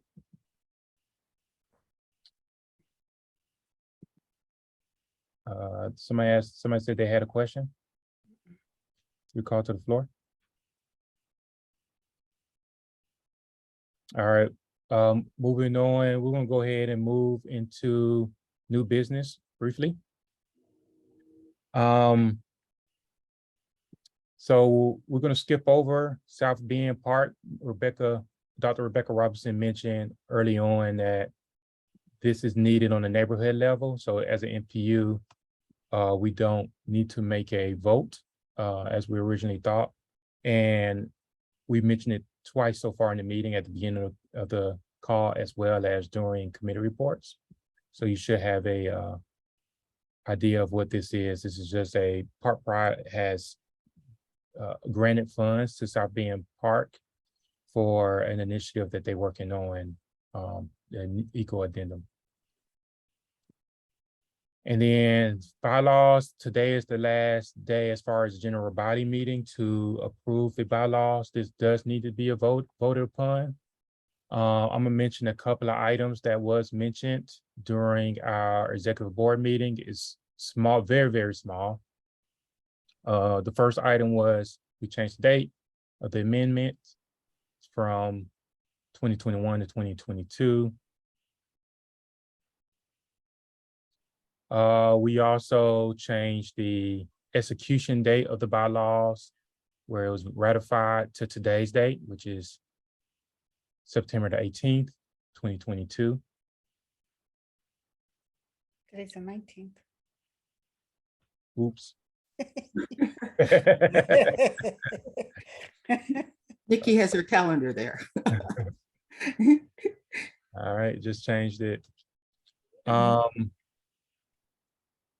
Here it says to maintain and administer NPU communications in accordance with NPU communication guidelines established by, and then it had this 174, and nobody knew what that meant, so we just removed it by the city of Atlanta.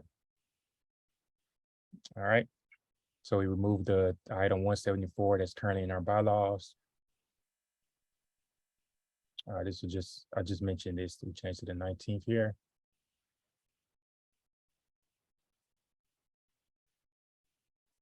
There were some small typos in the bylaws section.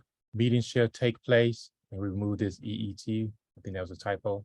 So meetings shall take place at the discretion of the committee, whereby any member of NPU-Y is eligible to attend and provide input. There was two periods for some reason, so we moved the period here. At the September NPU-Y meeting, after taking additional suggestions, the bylaws committee will present its final report of additions and deletions for a vote. That's what this meeting, that's what this conversation is now. So that's what that says in totality. And feel free to raise your hand if you if you need clarification or have some discussion points. See here, all these.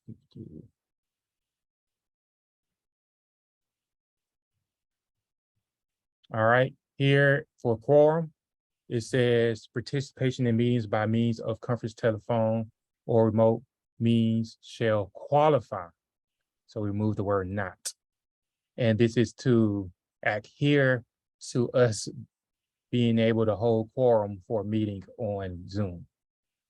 So we should qualify as a basis for establishing a quorum for general constituency of NPU-Y. And then the line below, it says, you must be present virtually, through telephone, in person, at a duly constituted meeting in order to establish a quorum. All right, so.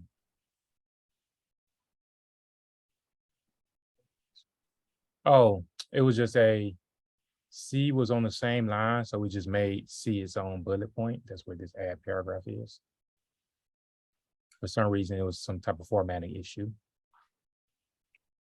So I don't know if we've overlooked the most critical section that we discussed, which was that I didn't have time to put it together. officers would be seated in January and not November.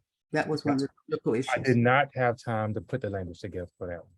So one thing that we discussed was that instead of having the meeting in November, immediately after the election, that's when they become officers of NPU-Y for November to the following November.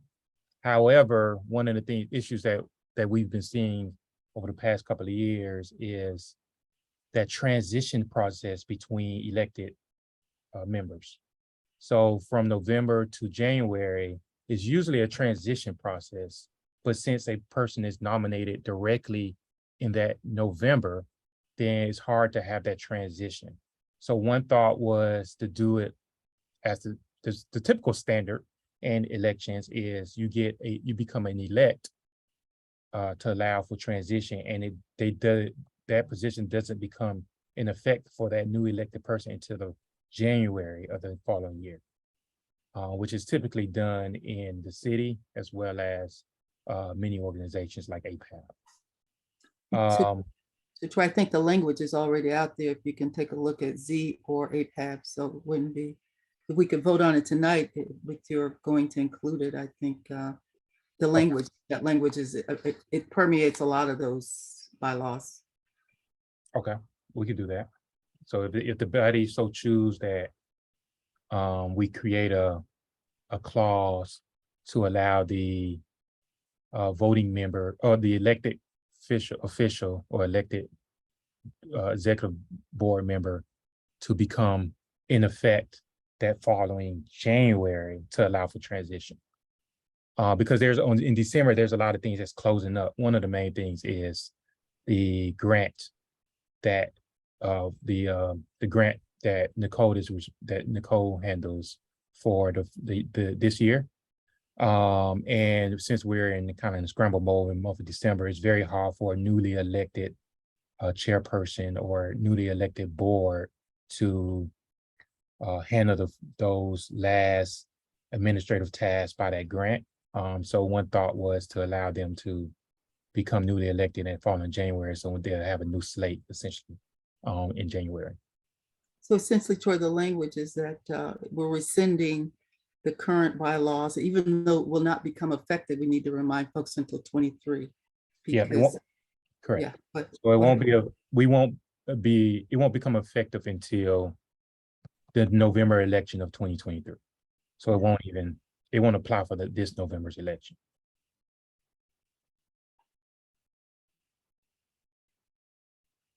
Is there any questions, comments, concerns? And if you want to make a amendment, this is the time to propose amendment. Anybody, as per bylaws, anybody that lives in NPU-Y, whether you're a voting member or not, can make a proposed edit to our bylaws.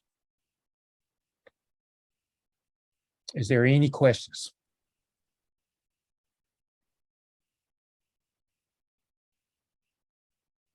Please use the raise hand feature at this time.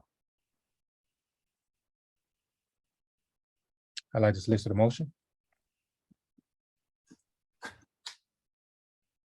Gloria Hawkins, Wynn, move that we accept and adopt the amended 2022 bylaws with the caveat that the chair is going in to redraft the section whereby newly elected officers will be seated in January versus the current seating in November directly upon election, and that new that amendment becomes effective January 23.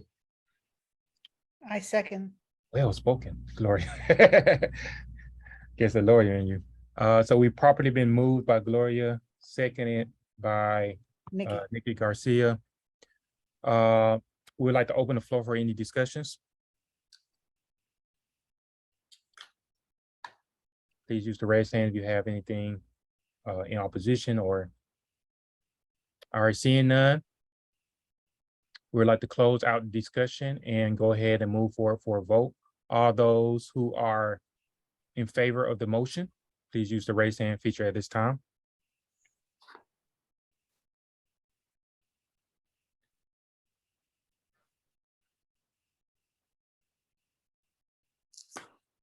Nine. Mr. Can you add me in as a 10th one, please, Heather? 10. Yep. 10 in support. 11 in support. 12 in support. Okay. 12. Well, 13. Come on, all right, guys.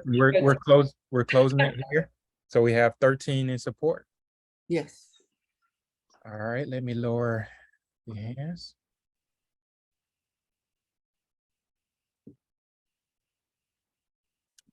I cleared all feedback.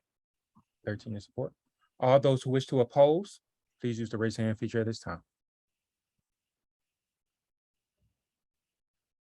0 in opposition. All those who wish to abstain, please use the raise hand feature at this time. 0 abstain. Passes 13-0-0. All right, motion carries 13-0-0. Moving forward to the next agenda item is the applicant. Quick Pick Food Mart, are they online? Mohammed Khan or any representative on 1634 Lakewood Avenue. Mr. Chair, good evening. This is Attorney Dwayne Martin for the applicant. Mr. Khan should also be on this evening. It may sound for him. He was aware of the meeting and provided with the login information to register and participate in the meeting. Yep, thank you. Thank you for joining. So what we're gonna do is we're gonna allow a time for you all to speak. From there, we're gonna get a recommendation from. Point of order, Mr. Chair, that the attorney is here, but I think he's asked that we sound for the applicant himself. Oh, are you saying we sound for the applicant? Yes, if you don't mind, Mr. Chair, I can't see your full screen, so I don't know who is Okay. participating or not. And Mohammed Khan, are you available? I don't see the name in the. Yeah, current it email. doesn't look like he's on the participants list. he may have called in from a cell phone. That number would be, I We think. don't currently Uh, have any cell phones None? registered. Okay. All right. Yeah, we don't have any cell phones online right now. Well, Mr. Chair, I would defer to you. I believe that, and you could correct me if I'm wrong, you may know better than me. We did have an issue with Mr. Khan participating for connectivity reasons at the Lakewood Heights meeting last week. And I participated in that meeting. But if I'm not mistaken, city ordinance requires the agent to appear at NPU meetings. That So is I'm correct. not sure if we can proceed without him. We cannot proceed without him.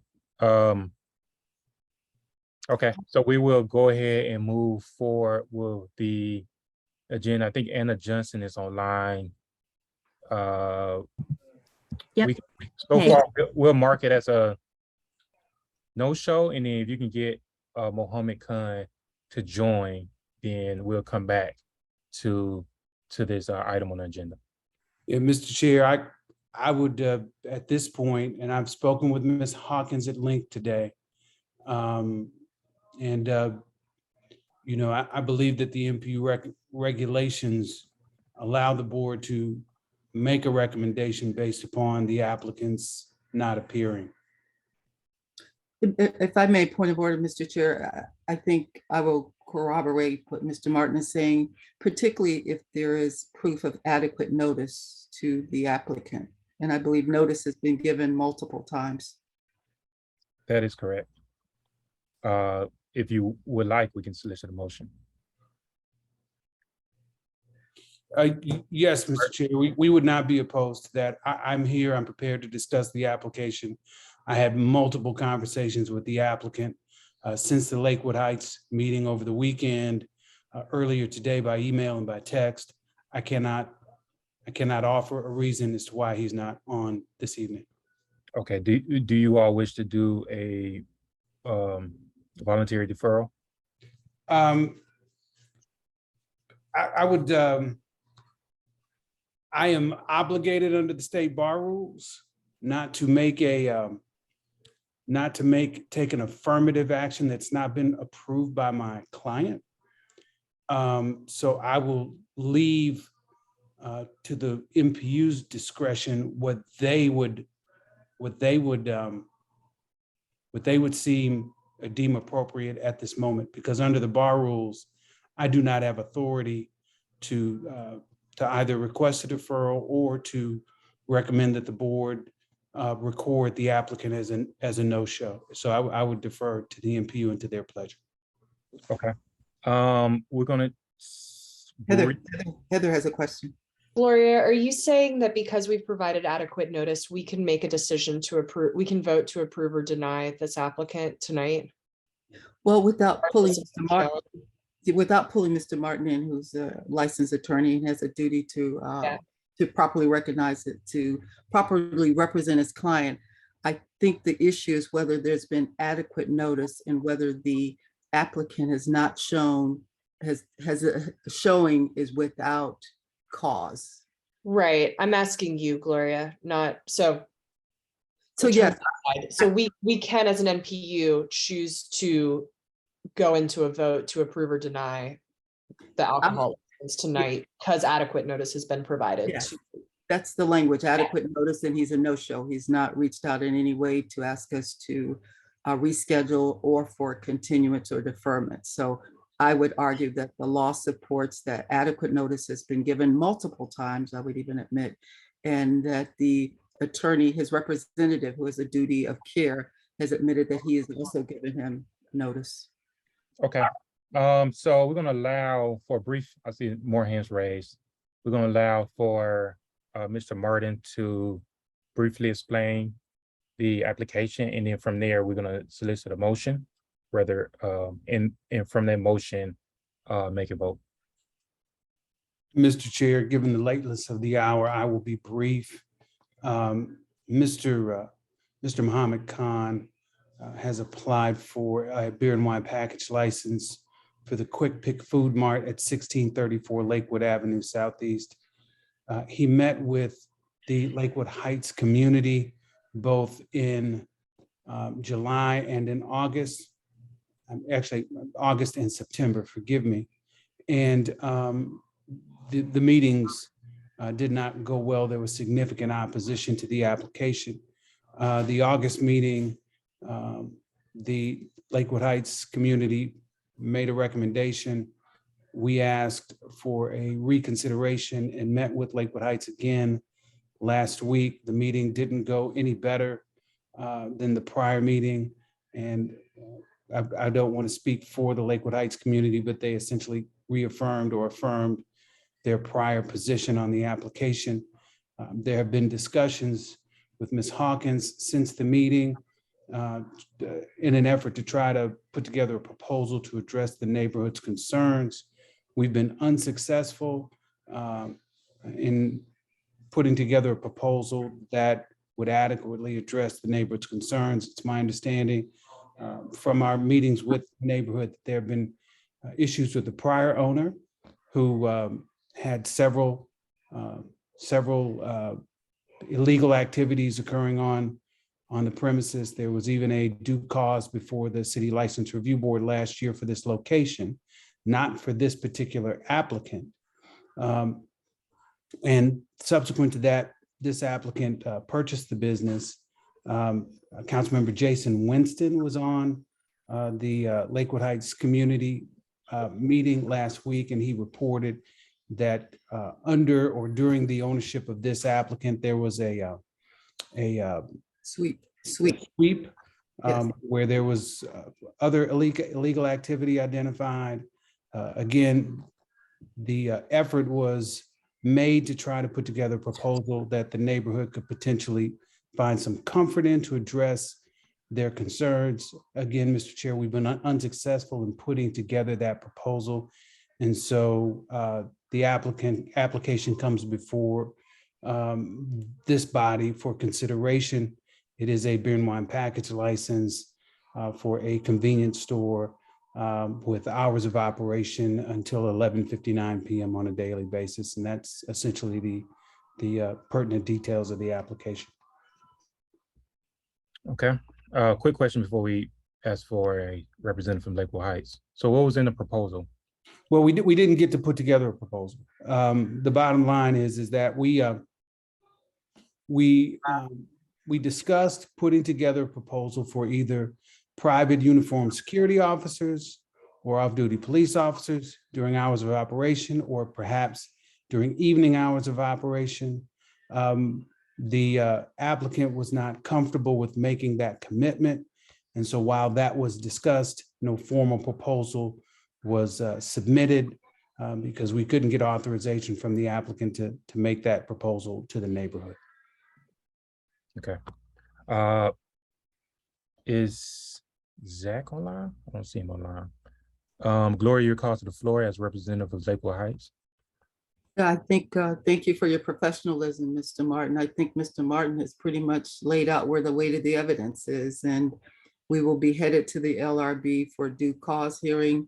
What I learned kind of unfortunately, both 1683 and 1634, in the last few appearances before the License Review Board, the board has sided with the community, with the NPU, because the evidence was overwhelming. It was replete with all of the violations that have been enumerated to some extent over time. So what is needed most is that once we appear at the LRB, we need a letter writing campaign from concerned citizens regarding that location, 1634 in particular.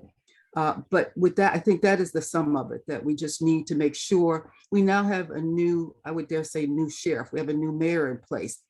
Previously, it was Mayor Bottoms. I don't think if many of you remembered when we appeared at the Ollie Event Center to hear from Mr. Khan and the cadre of attorneys.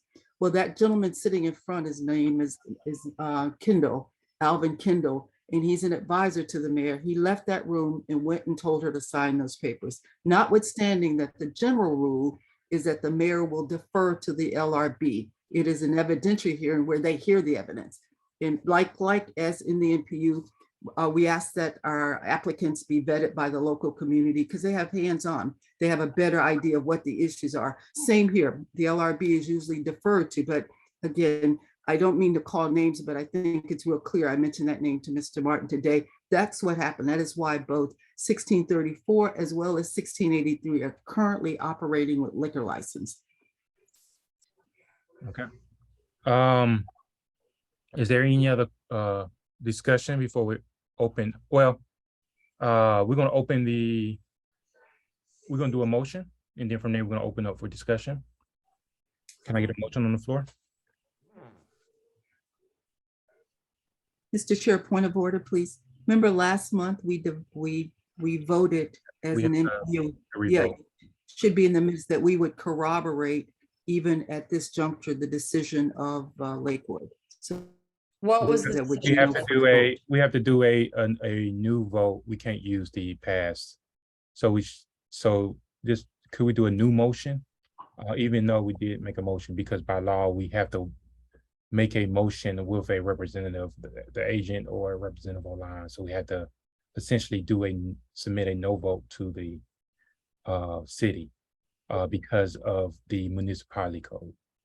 I agree, but I just wanted to put it on the record that I'm not sure what we went through that exercise for because it was moot.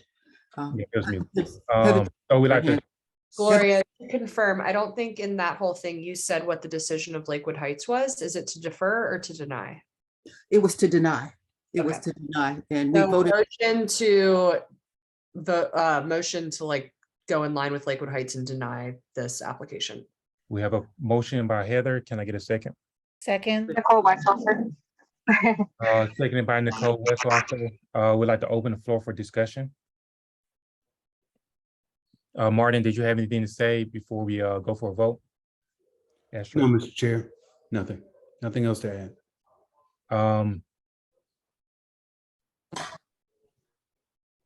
Is there any other discussion points before we move for a vote?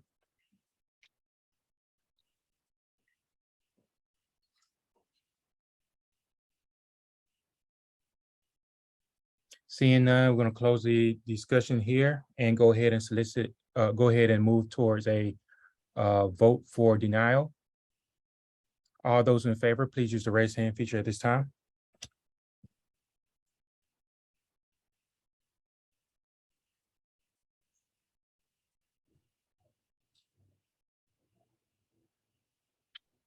Heather, I think you can add myself as well as Nicole as I've got Nicole already. So motion to deny 11, 12. All right. 13. 13. 13. 5, 4, 3, 2, 1. All right, so we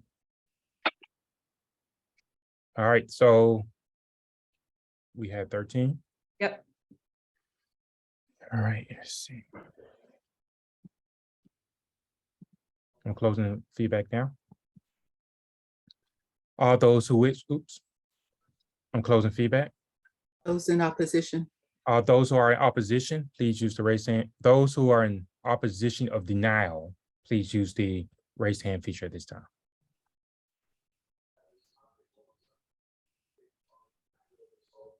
Zero. Those who wish to abstain, please use the raise hand feature at this time.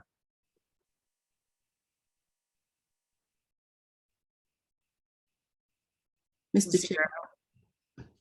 I'm finished up the motion carries to deny. All right, so what that means, just to kind of give you a background, we'll need a representative from NPU-Y. I think Gloria will be that person, most likely, because she represented our last time we were successful. If you're okay with that, Gloria.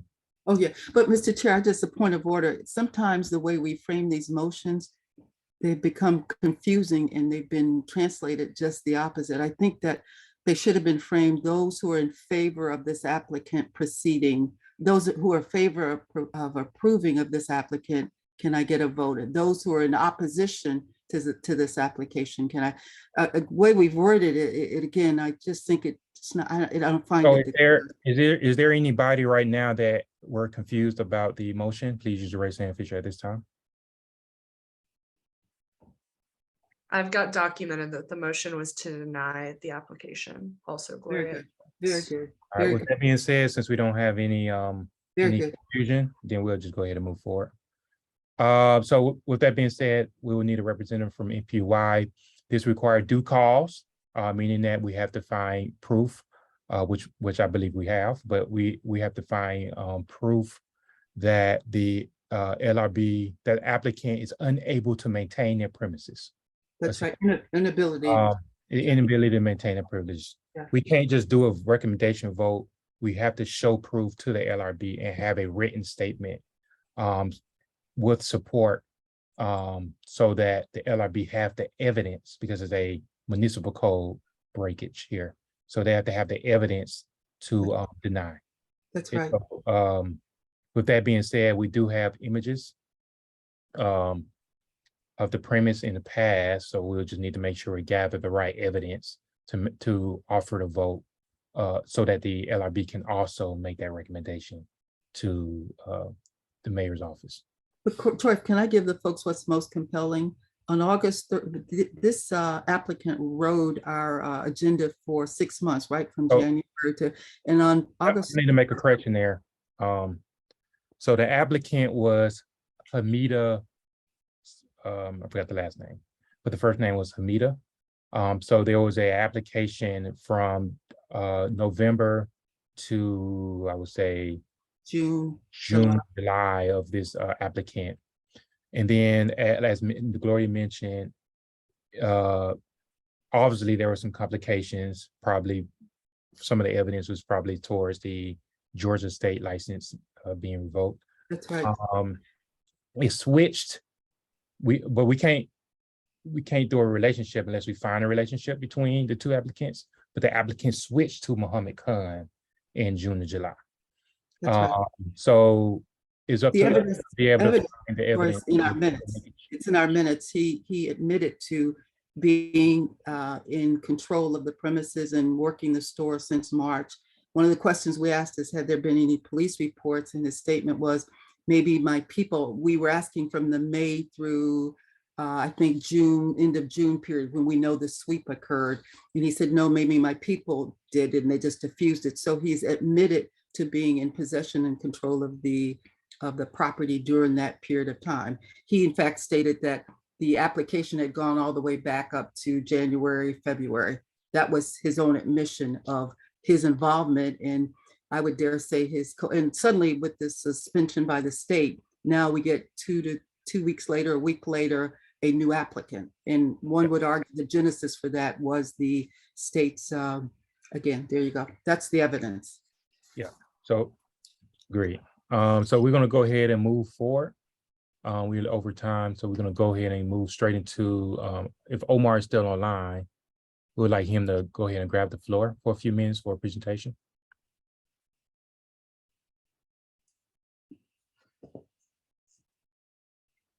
Omar's having the same problem earlier. I don't think we can hear you.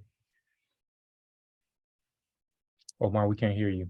We see you talking and you are off mute, however. He has a mic issue, he's saying in the chat, he thinks. Okay. Omar, did you want to just talk about it in October? Or did you want to try to fix the mic?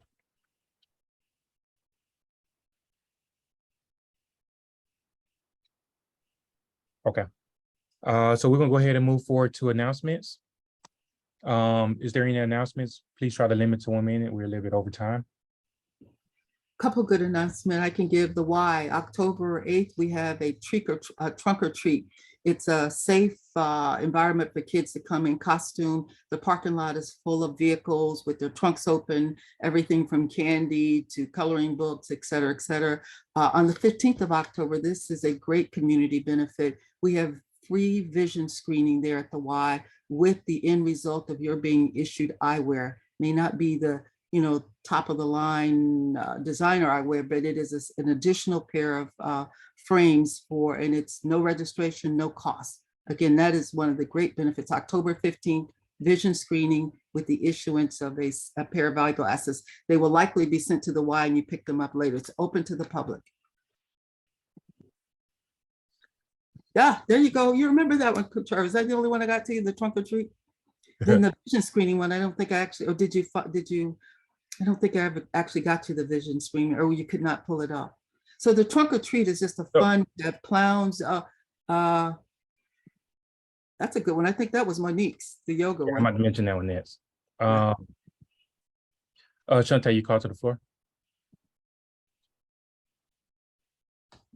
I was trying to get my mic on. Hi everybody, Shantae Press.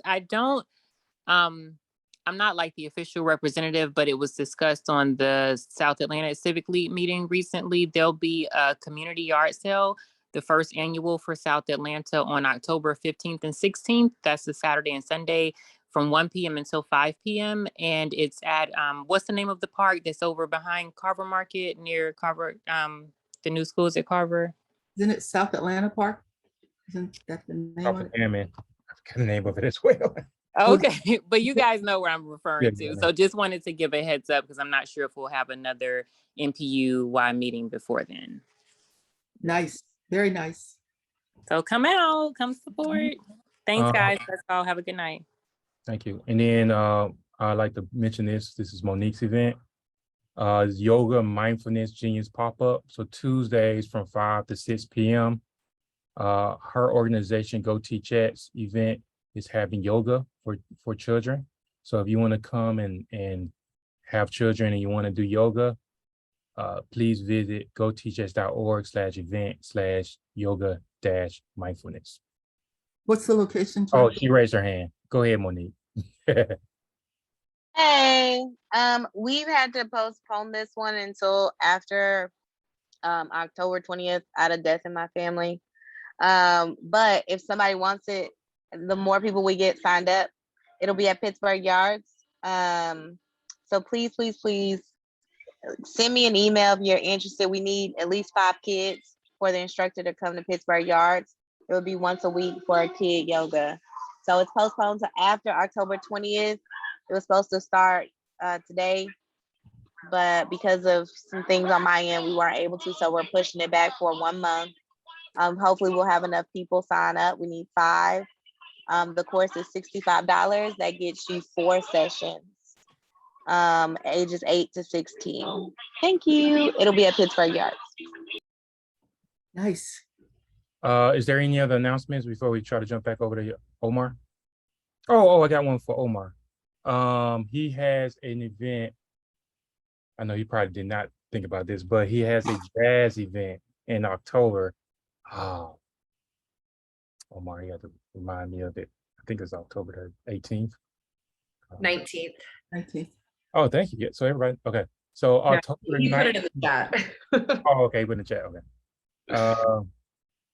So he has a jazz event, which is not jazz, but it's a live music. I think it's 70s this time around, October the 19th. I have personally attended it, and it is a great event. It's great. So if you would support, I'm gonna see if I can convince Omar to have an NPU discount, but we'll see. 70 Soul is the name of the event. Yeah, very nice. Omar, is your mic good? Check the chat. He says October. He said move it to October. Okay, awesome. All right, with that being said, we're gonna Anna, your call to the floor to finish to close us out. Hello, everyone. Let me pull up my notes here. Okay, I have several announcements and we've moved, we have a consolidated link now that's posted on the city website, which will be nice. Okay, so NPU University offers free courses in community leadership, planning, and civic participation.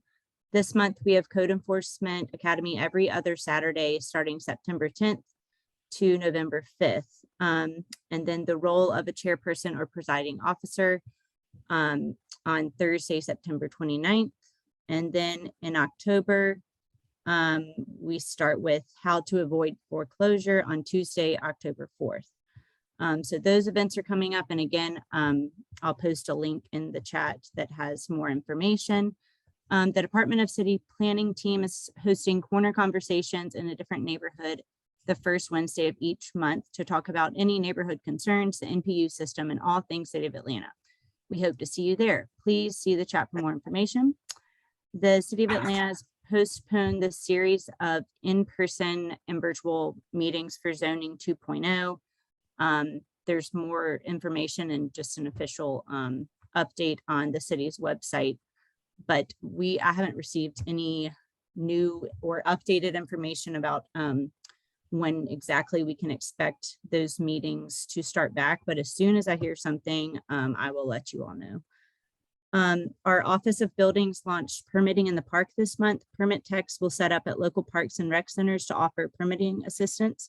If you need help with permits, meet them at the Peachtree Hills Recreation Center on September 23rd, 27th, and October 7th from 9 a.m. to 1 p.m. for all your permitting needs. You can even apply for a permit on the spot. Please see the link in chat for details. We're kicking off our annual Historic Preservation Week, October 15th through 22nd. This year's theme is highlighting Atlanta's legacies, cultures, and practices, and will feature several events and guests, including keynote speaker Brad Keller, Director of Heritage Preservation Division at Georgia State University. The City of Atlanta purchased the Chattahoochee Brick Company to create a public green space park and memorial. Please join Mayor Dickens, DCP, and other city staff this Saturday, September 24th at 10 a.m. to recognize the acquisition at 1395 Brick Plant Road. We're still soliciting feedback and ideas on how to improve services for Atlanta residents. Please reach out to Elizabeth Johnson, our Business and Service Improvement Manager. And at the end of the August meeting, APAB voted to support best practices for NPU's draft prepared by the Department of City Planning. You can review the draft on the website. And then if I haven't already pasted, oh yeah, forgot to post the link, sorry. Here's the link where you can get updates on each of those items.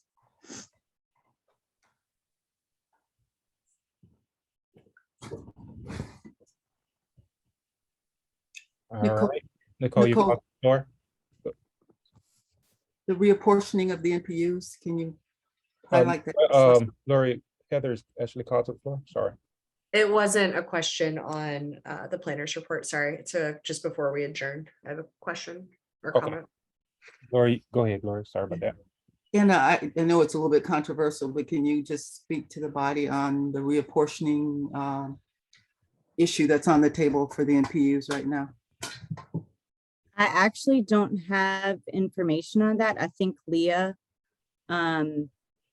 would have that information, and they were trying to have representatives at each of these meetings. So I don't know if anyone else is on the call. But if there's specific information that you're looking for, or just you want an update. No, just wanted to let Troy know that it's the body know that there's reapportioning, but it really means the dissolution of NPU-Y. So it's created a lot of storm waves. I mean, that's And I will say I've not even received an official notice for that. I heard about it kind of through the grapevine. So we did submit a request for more information and to get an understanding if there are other NPUs that they're looking to change the boundaries. So yeah, we were concerned to see that as well. So I will follow up with Leah and some other folks on my team who submitted that question. I think last week we found out about that. So who's responsible for organizing the NPU structure? Is that something that has to go through municipal code for the legislation body to vote on? So the city council have to vote on that? In part, yes, Troy, that the DCP is spearheading it. Again, I think that the basis of it is the NPUs have existed since '75. Some NPUs have 1,500 people, some have 60,000 people. So it's kind of based on a bunch of issues as to growth and representation. But DCP is spearheading it, but you're right. If there's the dissolution of R, the ordinance has to reflect it, because currently the ordinance reflects 25 NPUs, which would mean the dissolution of at least one. Okay. Yeah, we'll talk offline about that. Some questions, comments, and concerns. And they're looking for your voice then, for sure. Yeah. All right, so with that being said, oh, last thing before we close out, we're probably gonna do a hybrid, well, we are. We're gonna do a hybrid until further notice. We'll do a hybrid, meaning that we're gonna have a Zoom as well as in person for our next NPU meeting. So in October, we're gonna attempt to do a in-person where we'll hold this conversation. Like instead of me being in my office, I'll be in John Burdine Center, and we'll have this conversation. So those who would like to attend in person, please come by, please reach out. We're gonna send further notice shortly on what that looks like, because we have a lot of things that we have to discuss with the city as far as getting the equipment and so forth. But we're gonna do a hybrid meeting in October. Just want to let everybody know. Well, as Monique mentioned earlier though, Troy, I haven't seen a bunch of hybrids that were really, what is the word, efficient. I think they're a work in progress, but again, Councilmember Lewis, I had several people. Yeah, we got to figure it out. I'm a technology person, so we'll work on it. We just have to make sure we have a strong internet connection. That's my number one fear, is not having a strong internet connection, because I've been in John Burdine for years and the internet was shoddy at best. But also a facilitator for the folks in the room. I think Monique mentioned that earlier, that folks online were left in the dark. There was no one really interfacing. Gloria, as someone who's worked a remote hybrid job for the past 2 years, will be good. There's enough people within the team. I do hybrid weekly as well. Amen. Heather's in the room. Amen. I believe you. So with that being said, I'm just want to give that notice, and then we'll send more notices directly to the members for our hybrid, so that everybody's aware, whether through email or through text. Is there anybody that should be in the room with you, like the executive team? Is there? No, it's hybrid. Anybody can come. Oh, Anybody can come. And then we'll figure out the logistics. Probably me, Heather, Kelly Jean, Nicole, we all get together. We'll get together, and the rest of the executive team, Bob. So everybody else, we get together and have a conversation to figure out what's the best route on the hybrid. But we just wanted to make that announcement here, and then we'll figure out the logistics over the next month. And the best thing about the Burdine Center is we have to be out of there by 9 o'clock. Yeah, we have it now. So they closes at 9. Yeah, so I'm gonna have to cut off. On that note, it's Yeah. 9:03. Motion to adjourn. All right, with that being said, we got a motion to adjourn by Heather. Can I get a second? Second, Gloria. All right, second, and all those who in favor, just say aye. Aye. All those opposed, say nay. It has been officially adjourned at 9:23. Good night, everybody. Great meeting, Troy. Good night, Jacob. Good night, Nicole. Good night, everyone. Good night, Bob. Good night, Gloria. Good night, John Boy.